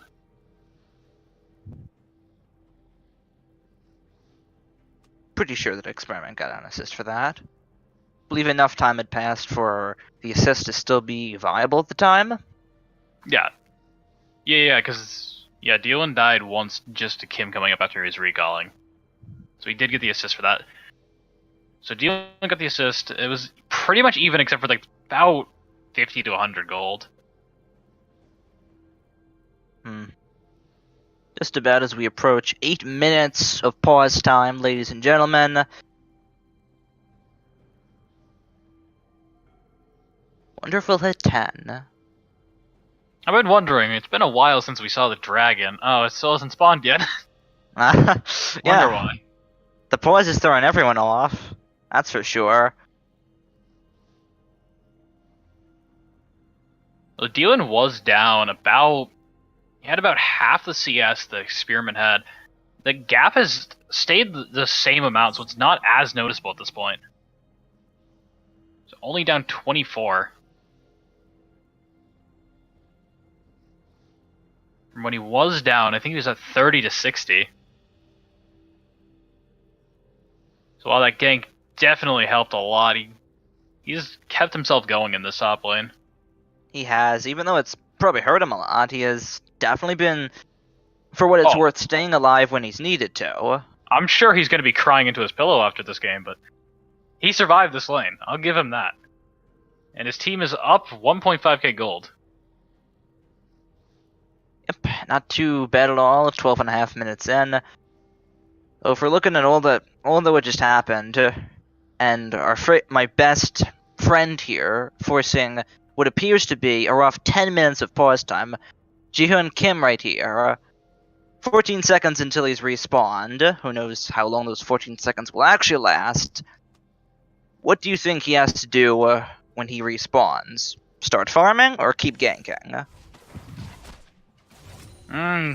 He could go for either. I still want him to get try to get some pressure on Luzosaurus and Awoken. But it's a bit of a toss-up. They actually might be able to get Nudity.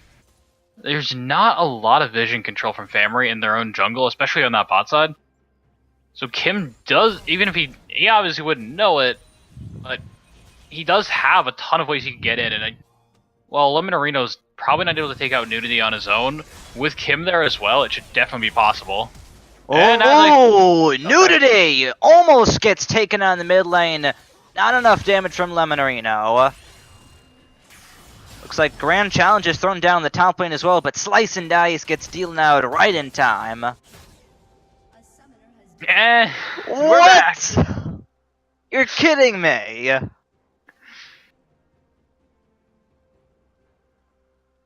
This is all your magic, isn't it?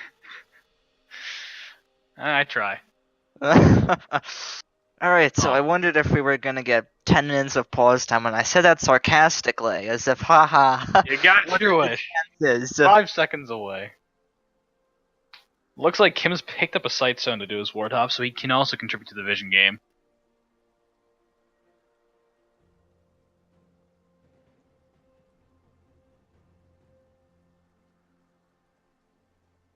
Definitely an issue for a Lee Sin player. If you don't opt to get the Tracker's Knife, it's really hard to contribute to the vision game and have your ward hops. The old method was to get the Sightstone, but usually people just opt for the Tracker's Knife. Has opted, is dealing disconnects. Something's fishy going on here for sure, but as you were saying, didn't happen to the Tracker's Knife, went with the Sightstone as well, so gives them more ward hopping potential, but at the same time, a little interesting. Maybe keep a ward in the jungle, or 2, and then still have one on the side for ward hops. Most likely. And while we go through another few minutes of pause time, Lemonarino almost able to pick up a kill on Nudity in the mid lane from the summoner spells. Barrier was still up as well, so either still up or just came up. Still, that was very close call. Probably around the single digits at most 20 health. Nudity was about 60%. Lemonarino still doesn't have the damage to completely burn through Nudity. Nah, only with the Lost Chapter and Fiendish Codex. Not enough to quite take out Nudity on that one.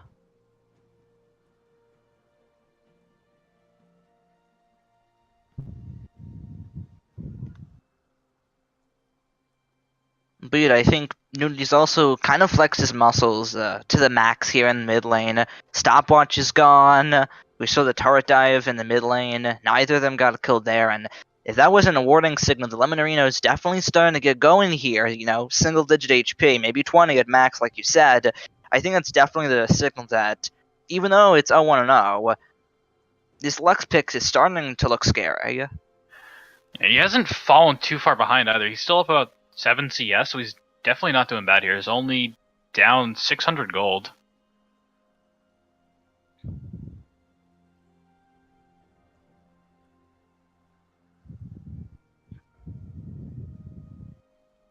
Looks like we're finally at the unpause. I don't think it will happen again, but I've learned to be a little bit more careful here, and so has Donut tumbles away in style. Very clean dodge. I don't know. I think we've almost matched the game time and pause time right now. You're sadly right about that. We reset. That is a low top lane turret and a low Dylan, but this time the Condemn almost looks as good as the hook. A little weird interaction right there, but it's going to be Dylan who's in trouble. Wait a second, I'm lying right there. It's Kim who's in trouble who has to use the blast cone out. I'm looking for, but Dylan he's been worried about these tower dives for a while now. He's had that tri-brush warded for a good 6 minutes at least. Absolutely. Not even able to get that much damage out. This time the hook is going to land, and the 90 caliber net right afterwards. That's a 2-0 Awoken Blitzcrank. Now we're going up to the top half river, though. It's going to be Kim looking to get some damage out. Now is going to try and look to get out, but gets taken out instead. It's going to be the kill going over to Dylan. Quick flash by Dylan to get that stun off right into the Jarvan combo. Absolutely. This time looks like he's the one with the upper hand over Experiment. Pop's dominance as well. That Fiora has no mana. Wave clear mid lane. Lemonarino using the ultimate. Spearman still has teleport though, so it shouldn't be a huge issue in the top lane about losing tower. Same with Dylan. Although the second Earth Drake finally up, I was wondering if we'd get to see it. So as was I, as Guiomi takes a lot of damage. That for sure is going to signal the 4th Mountain Dragon in the series, second one of this game. Going over to FamiREE once again. Looks like the mid turret may also be the focus, but Nudity taking a little bit of hurt this time around. It's a close one. Will the top lane turret go down, or will Nudity pick up the mid lane turret? Bot lane turret's not looking too healthy either. Absolutely. Bit different from last game. We're at the 16-minute mark in still laning phase. Definitely means that it's about to break open pretty big pretty soon.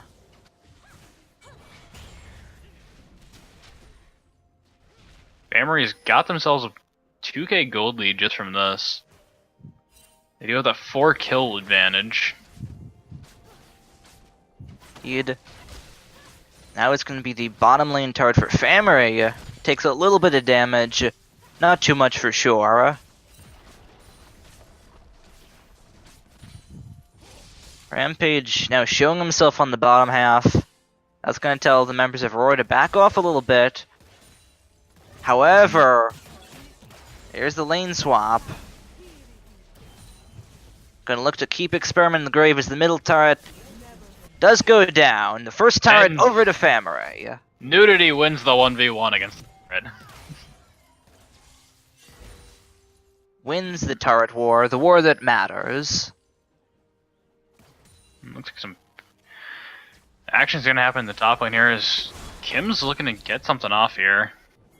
And I know Dylan's used to the abusive lane, but putting him right back into another one when he finally got the upper hand. Absolutely. Goes in 1v2 on this one. I'm just kidding on that one. 2v2. That's going to be a cataclysm. And Donut somehow getting out of that one with the final hour. Great flash by Donut. Actually managed to dodge the damage of Cataclysm. That looked like a vein that for sure was going to get taken out, but managed to stay alive. Still not out of trouble just yet. Condemns the flag and drag, and that puts Dylan underneath the turret in trouble. And that's the kill going over to Donut. Now back in the top lane. Final spark, not good enough. Not quite picture perfect. Although it's going to be Kim with a two-man kick right back into him. Gets taken out for it, but that's going to give his team 2 more kills right afterwards. Although 2 kills are still going to go over to Lysosaurus Rex for that. Back now and forth, it's not over just yet. There's the flash Q. There's the tether. Puts him on a leash. There's another Q. Can he take him out of this one? It's going to be the Karma. Misses the 3rd shot. Running out of mana here. Narino with full mana pops the barrier. Misses Lucent Singularity. And Nudity wins the 1v1. Not a 1v1. Rampage did get in there at the very end to help out. Very close fight, though. Nudity Back playing and that forth. really quickly. Threw off 2 Mantra Qs very quickly. It's actually a bit surprising at that cooldown.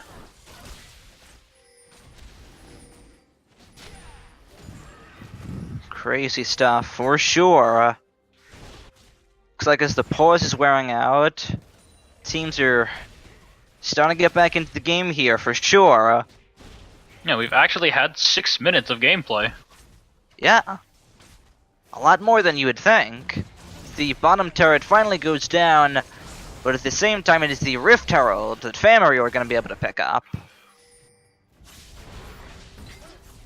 Not the worst trade for a turret that's gonna go down. Not either, but it looks like Kim's in trouble here. Tries to kick him out, but gets taken out by Nudity. As in the top lane, looks like Experiment's in trouble as well. Ace in the hole comes through. Slice and dice as Rampage picks up the kill. Skewers him up.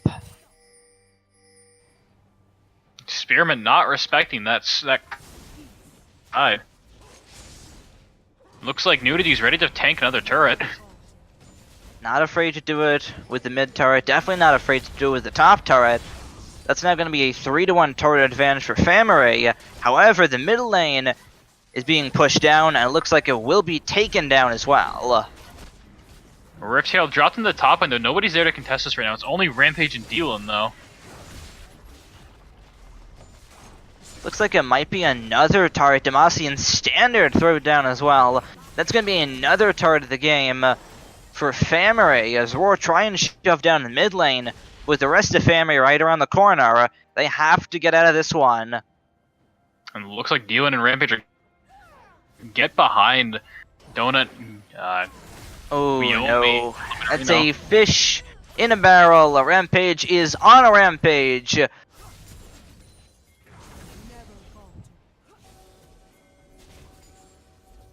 21 minutes on the clock. It is now FamiREE on the offensive push. They've got themselves a 5k gold lead. They definitely came out on top of these tower trades. Absolutely. Hook will not be able to hit a target. There's the traps though. It's gonna force them off just a little bit. Dominance. There's another trap into even more damage. Almost enough to take Experiment out. It should be enough to be able to pick up this turret, though. Absolutely. Final spark. Only there to clear the wave relay. Not going to be enough, though, because it is a cannon wave. As a jackpot is being signaled for FamiREE right now. The 5th of the series and 3 out of 3 in the game right after each other. And looks like there is no contest whatsoever out of Rawr. Laminarito's done what he can to hold this mid lane, but with 3 Earth Drakes, that would be a very quick Baron if FamiREE decides to go for that. And I don't think a Lux's Wave Clear can really hold that off. It looks like the next dragon's going to be an Infernal. If you're FamiREE, you probably couldn't be any happier. Triple Mountain into an Infernal. I think a triple Mountain with a Caitlyn is just absurd. That's already a champion who excels at sieging towers. With just the RNG you need to siege towers. Absolutely, especially with that headshot being added back onto the turret damage. Means these things are going to be dropping like flies. FamiREE up almost 6,000 gold, are poised to possibly go to do 2-0 in the series over Rawr. Oh, Kim, that's bad manners right there. Hitting the Baron, getting awoken, take a little bit of damage. A little cheeky move.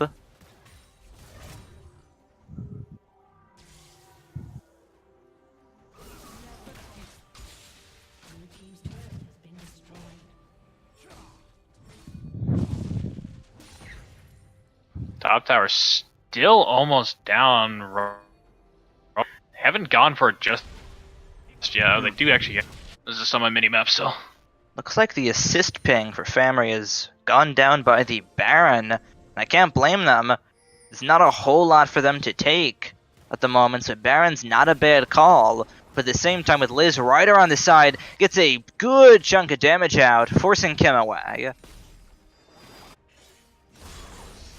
And it looks like we have the 1v1 in the bot lane with both teleports up. So both teams know that the pressure's gonna be on this Baron. Absolutely. However, the rest of Rawr, they've been given some time to rotate over. Red buff going over the donut. There's the hook, right on to the fish. The Rampage now unstoppable as the fight's going down the bot lane to Experiment versus Dylan. The Flash won't be able to do enough. It looks like Experiment's gonna turn him into smithereens. Goes with the blast cone over as Experiment picks up the kill. It looks like FamiREE's trying to make their move onto the Baron, and Experiment's not gonna be able to get there until he finishes his back. This could be really risky if Kim's able to land the resonating strike. Won't have enough time to. Now he's forced away. As FamiREE, they might have lost the 1v1, but they're still the ones with the Baron. Enough happened in that 1v1 that Experiment wasn't just gonna be able to teleport straight in. A bit rough for Rawr there. Now they're gonna be dealing with a Caitlyn with triple Earthdrakes and Baron buff. They're losing some towers, definitely. Yeah. If I'm on the side of FamiREE, I go straight bot as well afterwards. You could push top or mid, but play it by the numbers, play it by the textbook. Maybe just put either top or mid, push the bot lane, then rotate to match them. Might be one of their better moves. Although it looks like they're just gonna go down. Dylan's gonna go match Experiment. They do have this massive wave in the top lane. Oh, that's a massive wave, alright. Liz is gonna give that Baron buff. So top lane looks like it's gonna be the focus here. The top lane is staring each other down the bot lane. All that Dylan has to do is just survive and keep Experiment occupied. Maybe easier said than done with how much damage Fiora does to the turret, but at the same time, his team is pushing on the top lane. It's going to be the inhibitor going down for sure, and FamiREE, they have the option to push for more. Dylan's not going to let Experiment go. Dylan's not going to let him go, but keeps him there. May even be able to take him out. There's the turret shot. There's one more, and Dylan wins the 1v1 this time. Oh my gosh, the dandruff around him picked up the kill. Just enough damage on that. Just enough, and that's going to signal the rest of FamiREE to carry the momentum. Almost catch out one of the members of Rawr. Now the middle turret in all kinds of trouble. The teleport as well. Dylan's joining the party on this one. They're going to be knocking down the second inhibitor of the game. Maybe looking for even more. Looks like they decide against it. Infernal's up in 50 seconds here. They're probably going to look to get this bot lane going up. That's probably the cleanest I can play this. Secure. That's pretty much done. Yeah. We're talking about how Rawr might be able to get back in this one, but if this snowball goes just a few inches more, it's going to pile right down onto Rawr, and it's going to be sayonara for them if that keeps up. They wanted to get. Oh, actually looks like Nudity just stole Dylan's big chicken. Pot the mastery. A little bit of teammate BM. It looks like Rawr wasn't able to get the Vayne carry up in time. It might be in time now with the 70% crit chance, but it's still a bit questionable. They really need a fight before this third inhibitor gets cracked. Is probably their only bet. Absolutely. There's the Infernal. Only 28 minutes on the clock here. The rest of FamiREE, they're going to start to play it by the textbook, take down the bottom turret, then win the fight, get the next turret, win the game. We'll see if Rawr are going to be able to stop that method of which FamiREE are going to win the game. There's the turret that goes down. Going to be woken, that looks for a pick, not able to find it. Banshees blocks it, but how much will that mean in the end? There's no more Baron buff here. They need to just get until the super minions can do their job. Although Experiment did push top lane very far up. They want to find this before that top lane comes back in. Absolutely. Awoken blocking Kim from trying to get a good kick opportunity. There's the bubble, resonating strike right onto the Karma, knocks him into the base. There's the Zhonya's, it looks good. Kim goes down right afterwards, but so does the Karma right in the base. It's going to be the rest of FamiREE though. They're pushing onwards with this one. It's going to be Experiment trying to make something happen on the back half. A final spark comes through. It looks like Rawr are actually going to be able to win the fight so far. The rest of FamiREE now are trying to get out. It's a 3 for 2 so far. Make that a 4 for 2. And in a few more seconds longer, Experiment pick up the ace or not. Rawr somehow win the fight. There's the flash forward, a shutdown as well. And Rawr live to see another day. That was a great engage by Kim there. That right at their last real shot to be able to hold on to this game. We were talking about what Rawr would have to do to stay in this. We're about to call them out on it. But just as that happens, Insect nudity right into the base. That looks like that's their winning strategy so far.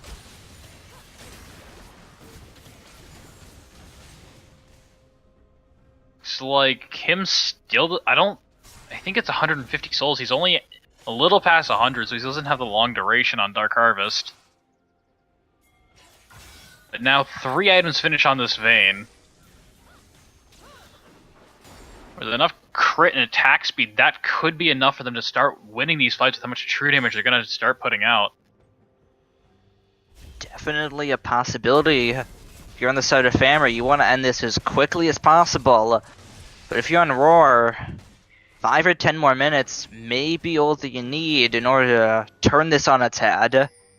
I think FamiREE's goal here, definitely looking from what they're looking like with Awoken, get this Baron and then try to repeat on what you did before.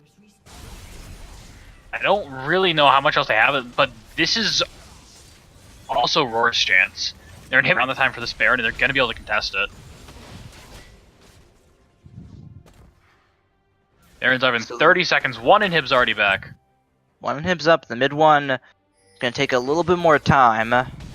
Be it, there's the hook right onto Kim. That's the golden catch they're looking for. Not able to catch him out, though. 15 seconds on this Baron, and now Kim's half HP. You might not have the chance to back. They might have to just run straight at this and make sure it doesn't go over to FamiREE. It's like that's going to be what they're going to have to do for sure. There's a lot of damage on this team comp that FamiREE have. Once they're on the Baron's not going to live for much longer. Rest of Rawr have to be very careful. Nudity on the side. Looks for a little bit of damage. And that is a beautiful hook. Lysosaurus Rex picks up the kill. And it looks like FamiREE, they're the ones piling on towards this one. A beautiful final spark picks up a double kill out of Lemonarino. And Dylan uses teleportation to the bot lane here. Experiment's looking to go for it, but they're looking to stop the backs. Can't find it. There's the kick right in. Donut picks up that kill. Suddenly everything's gone upside down for FamiREE. And the Baron now in control of Rawr. They might be down as support, but that doesn't matter. They're still going to go for it. They have the Vayne. They have the red buff Lux. They have the Lee Sin. They have everything that they need to take this. Rampage has a level lead right now, though. He does have the stronger smite, even if it's not by much. There's the opportunity that gets taken away right after it goes over to the red team. There's the Baron back. No one suffering casualties, and Rawr turning this game on its head.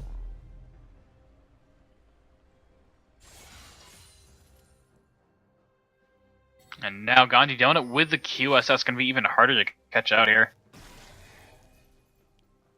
All on him's back up. They have the Baron buff. This is their chance. They're only down 2.5k gold. We're getting towards a point where that doesn't matter as much, but that's really huge for them. They haven't been this close to FamiREE and gold since about 16 minutes. Absolutely, and I think if you're on the side of FamiREE, now you're starting to get a little worried. You're seeing the Vayne scale up, you're seeing what the Lux is able to do. I think at this point the win condition is get a hook on one of the carries, get Lemonarino caught out, get Donut caught out, because clearly taking Guillaume out's not enough. And Lemonarino doesn't even have like entirely damage options. With the Banshee's Veil being defensive and the Leandri's Torment better for taking out the tanks and taking out the squishies, it's not much damage, so this Lux is only going to get stronger.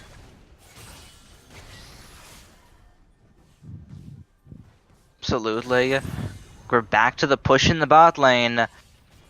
Dylan losing half of that, but with Liz right around the corner, be able to persuade Experiment away. Bubble does not quite land. It's the rest of Rawr now the ones on the push. In the mid lane. There's the catch as well, right on to Kim. Cataclysm just to secure it for good measure. As the turret goes down the bot lane. They're not done chasing on this one just yet. Flash still up for Rampage. Looks like they're going to keep the match in the bot lane, try to use their number advantage to pick up an inhibitor, get some of that pressure back on the map.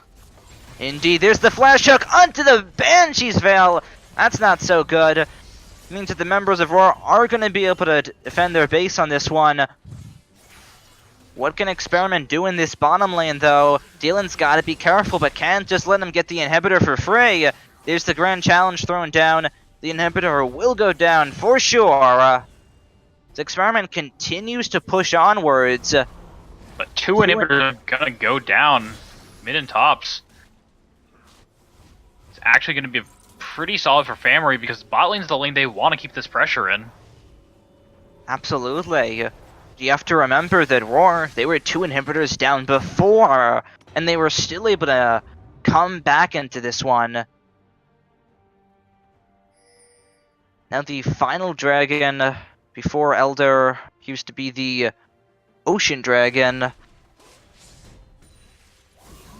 Safe to say that when, you've hit jackpot so much, and you've gotten the 3 mountains, the 1 fire, you're not gonna get another fire. That's a little too good. Albeit, I don't know, sometimes you do get the that super jackpot. Sometimes you do, but not this time.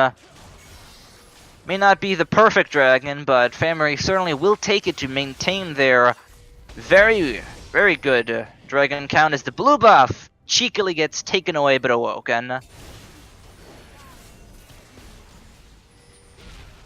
Ooh, is that... I think that was...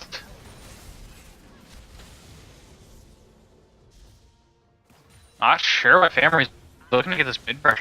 They already have their minions. They do have the top lane coming in here. They're going to want to get a rotation on the bot. That's what I would assume here. Experiment looking for a solo kill. Has the red buff. Just waiting for the alligator to get pushed in. It looks like the rest of FamiREE also trying to set up a death bush. Experiment may... Nope, goes for good. Jumps right out of the bush, pops dominance out of Dylan, but that alligator has only so much HP. There's the vitals, there's the stun, and a lot of damage to come through. Dylan will be going down this one. Experiment picks up another solo kill, but what will it equate to? The rest of FamiREE still in the base.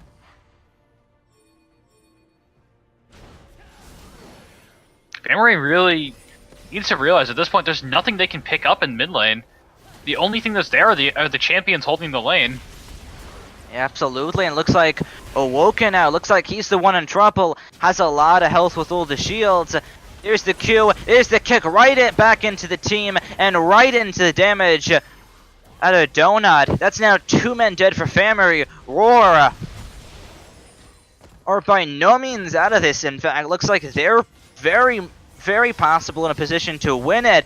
It looks like Experiment's looking for even more on this one. May have just found Noodly here. There's the Vital proc. There's the shield. There's Nami to come around the corner as well with Tide Colors pressing.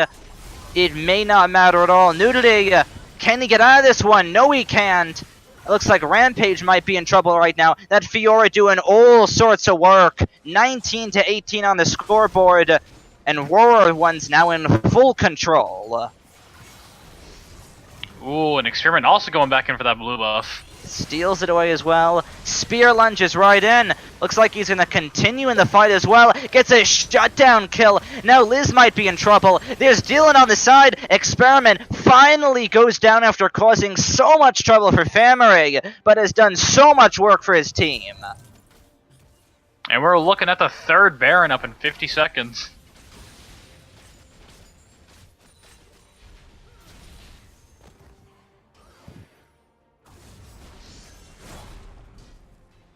It's hard to tell at this point where this game's going to go. Actually, Rawr finally has, even if it's a tiny bit, a gold lead. They're at the point where the gold difference in the teams doesn't make that big of a difference, but they're finally caught up. Finally caught up indeed, and we were talking about how much FamiREE, this was their game. They had the envelope, they had the letter in it, all they had to do was put on the seal. But at this point, FamiREE might be the ones losing this match and coming after all the momentum for it to just turn on you. That would be painful. I feel like at this point it's not gonna take something that FamiREE does, it's gonna take a mistake on Rawr's part. They have full control of this now that they have the better scaling and they've reached that point in the game. Indeed. Renekton, infamous for becoming a meat shield at this stage of the game. As to where Experiment been piercing through every single member of FamiREE. Looks like all the inhibitors are about to come back up here.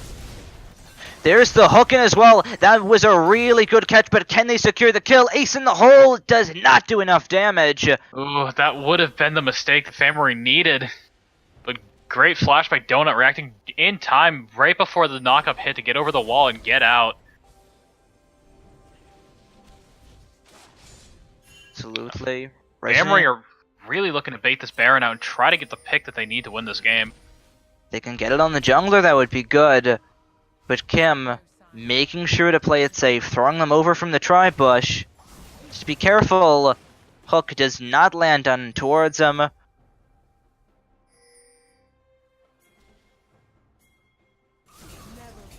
Elon has the teleport. He's holding the bot lane now, though. No, he's walking back up. Oh, Experiment goes over the wall. Has to go back over the wall. A little dangerous, but they do get the control ward.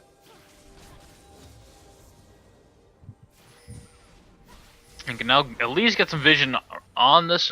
Maybe another control ward drop. Yep. They're able to get that one. Really tense here. We see how much damage Lemon can do in these choke points. We know how much damage Donut's able to do. Now picked up the Mercurial Scimitar and is currently going towards a Guardian Angel, I would assume, at this point with that cloth armor. Things are only going to get worse and worse for FamiREE. They might be able to rotate here and catch out Experiment, though. This could be really big for them. Has his teleport still to maybe try and get out, but the turret, the focus from Experiment, can he get out of this one? There are 3 members, soon to be 4, right on top of him. Is able to get the turret, but does go down right after. And they're not going to be able to force themselves on this Baron. Top lane's just too close to Baron to really cause a split there. This could be what FamiREE needs. Could be what FamiREE needs. Kim still right around the corner. Keep your eye on the Resonating Strike. Does land it onto the Baron. Goes in, and it's going to be the Baron Asher going over to FamiREE. Rawr don't get what they need, as the Flash Hook is able to secure the kill onto Donut right afterwards.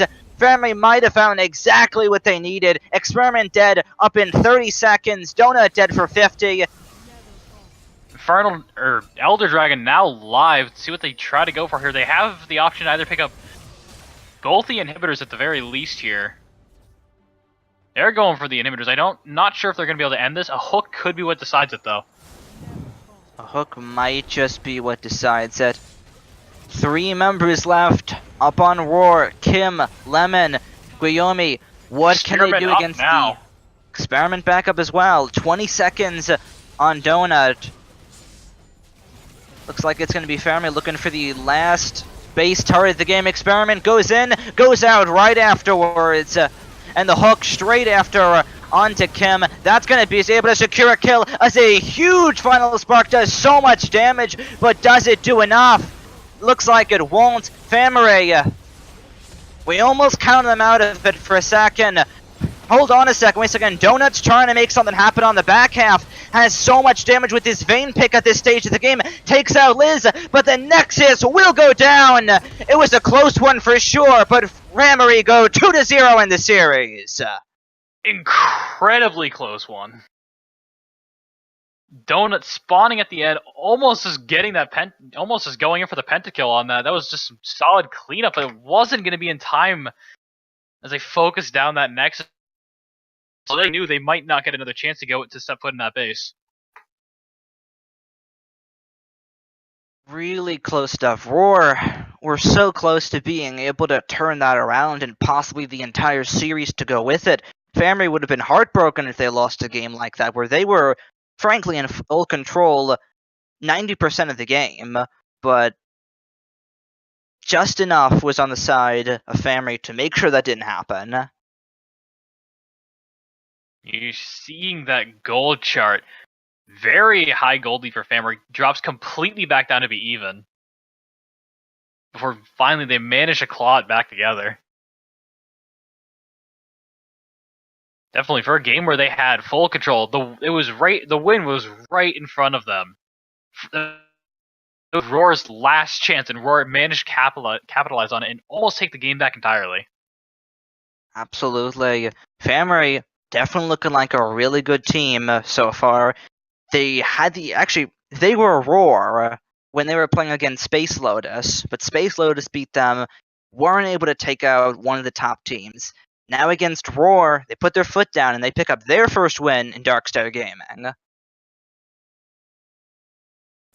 Just gonna go ahead and jump right into the conversation, guys. I'm taking a look at the control wards purchased in this gameplay so far here. In this game 2 in particular, there were quite a large number of wards that were purchased. In fact, 28 control wards by the side of FamiREE, where their opponents have a mere 6 control wards purchased. It is a bit rather interesting indeed, as well as a decent amount of wards in general that they placed, which was actually pretty solid, not gonna lie. But what's really curious to me is one team goes 28 control wards, the other team only puts down 6 as a total. Feels like it might be just a little bit underwhelming. I don't know. A bit of a stickler on wards, of course. You know me. Yes, yes. The great warding army overlord. Right.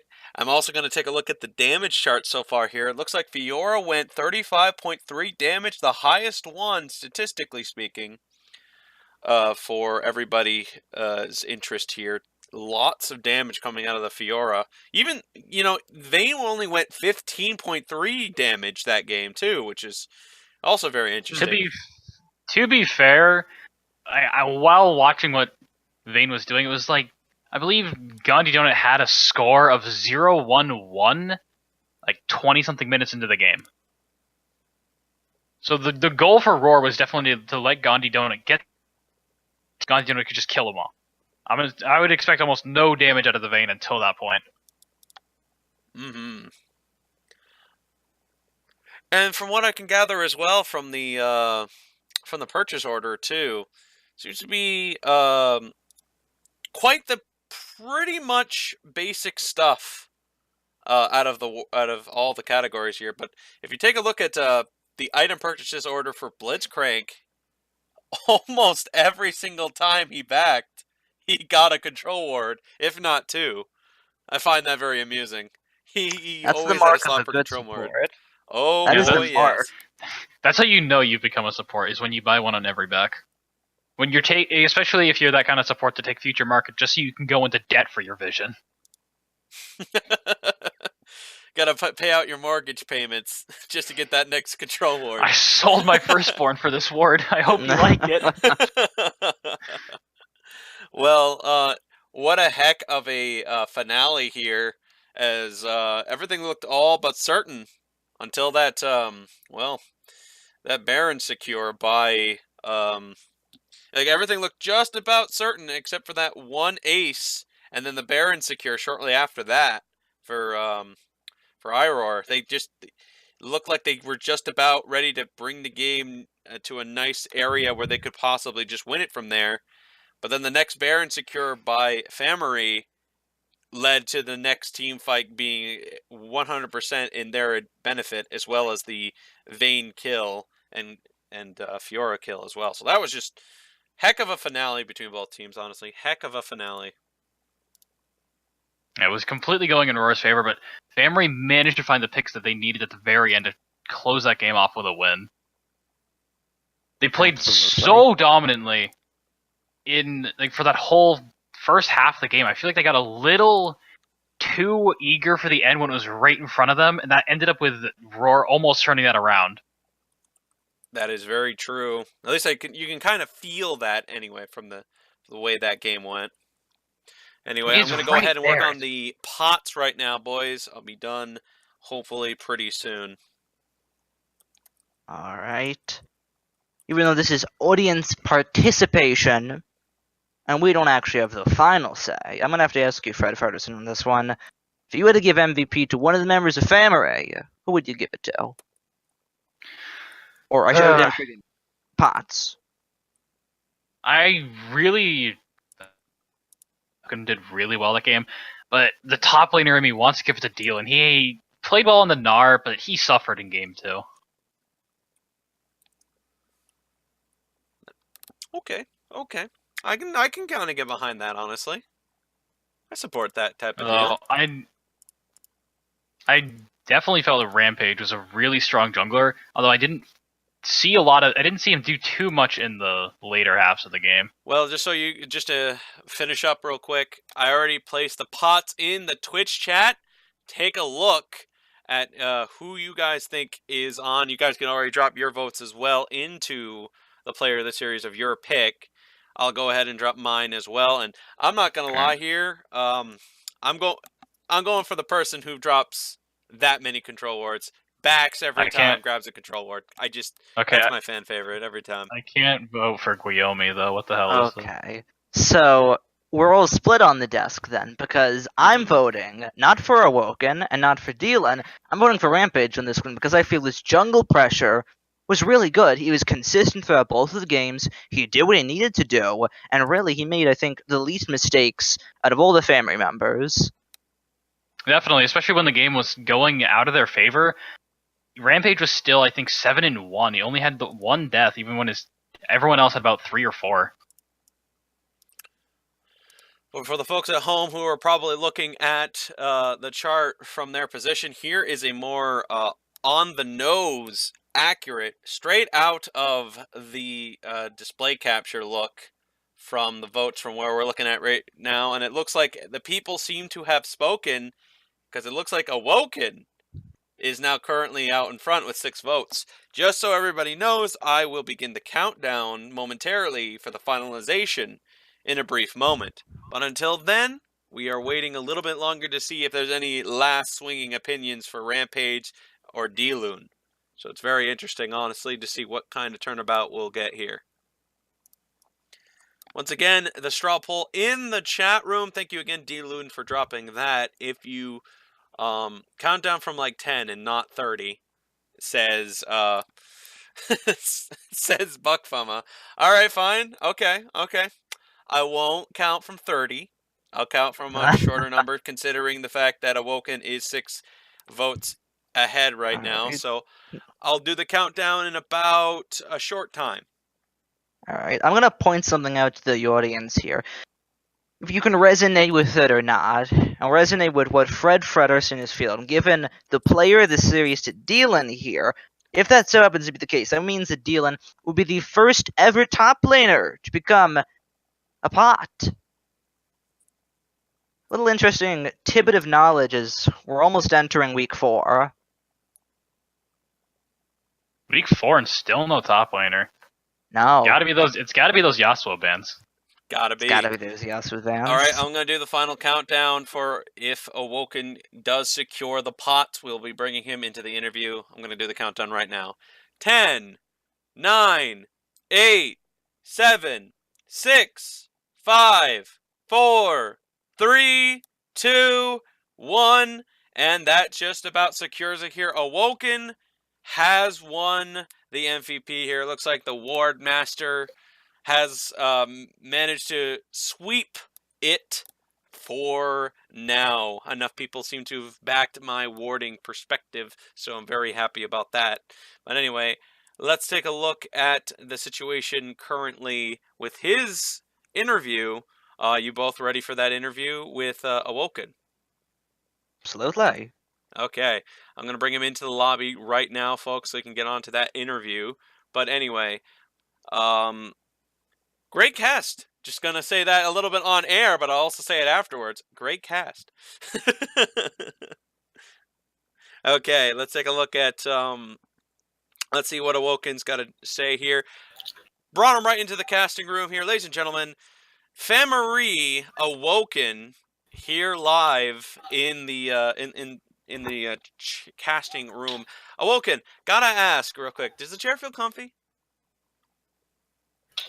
I'm sorry, what was that? It's your first time being here. Is the chair you're sitting in pretty comfy, right? Yes, it is very comfy. I'm enjoying myself.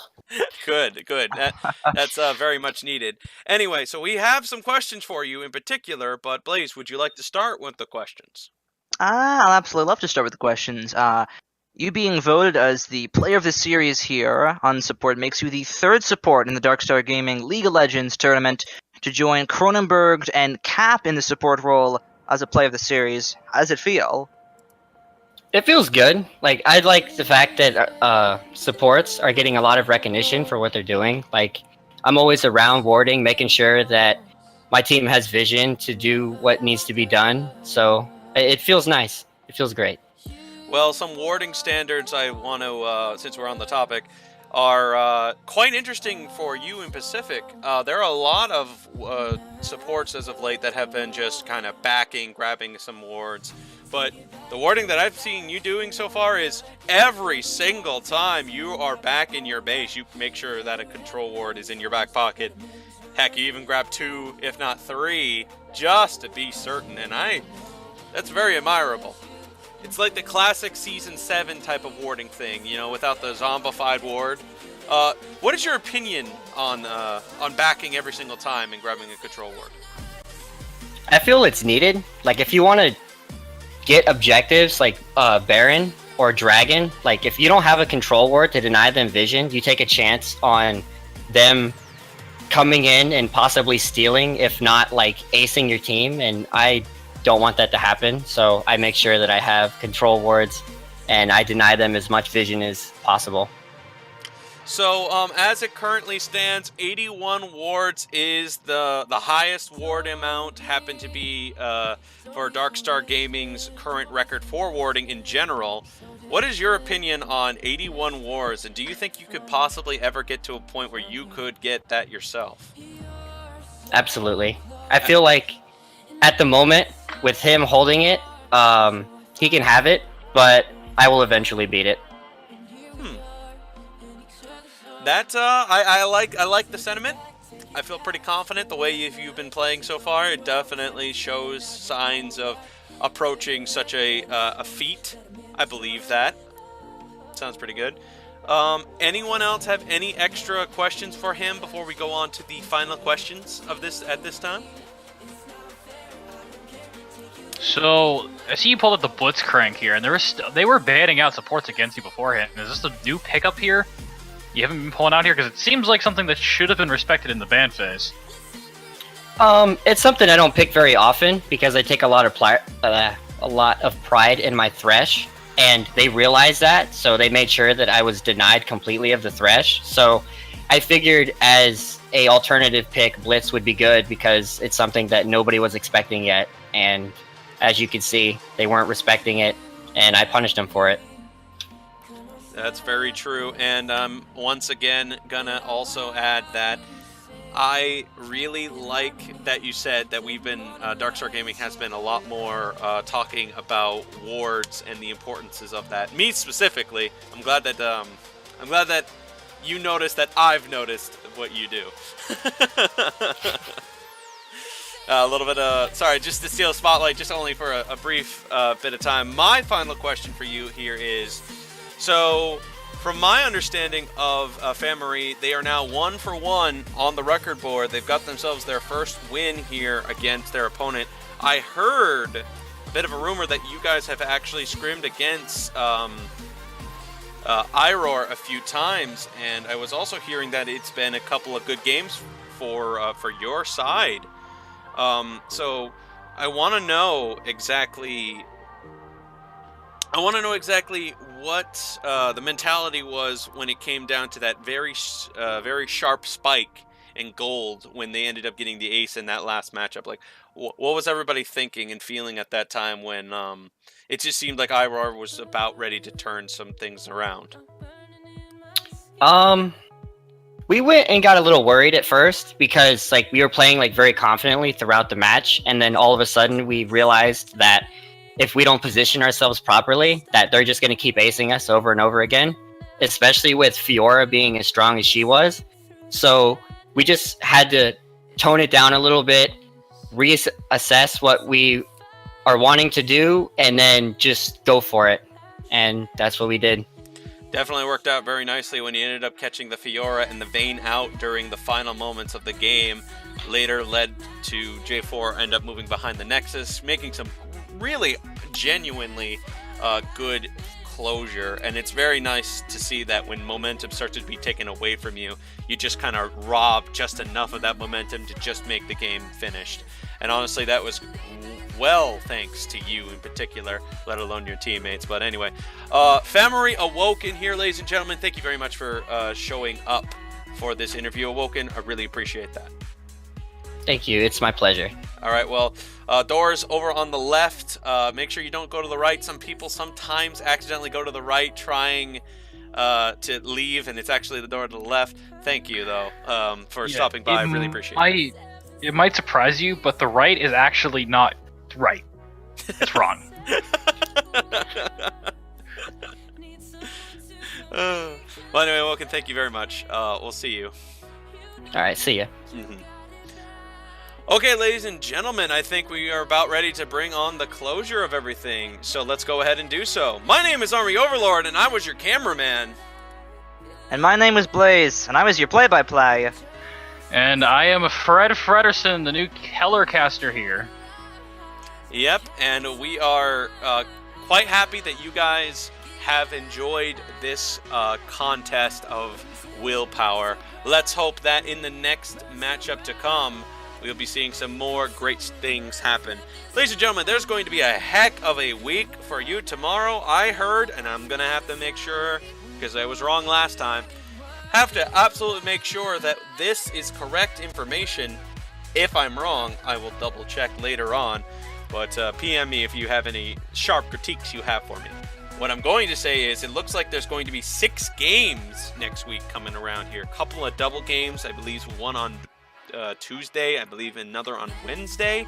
I'll have to double check just to be extra sure later on.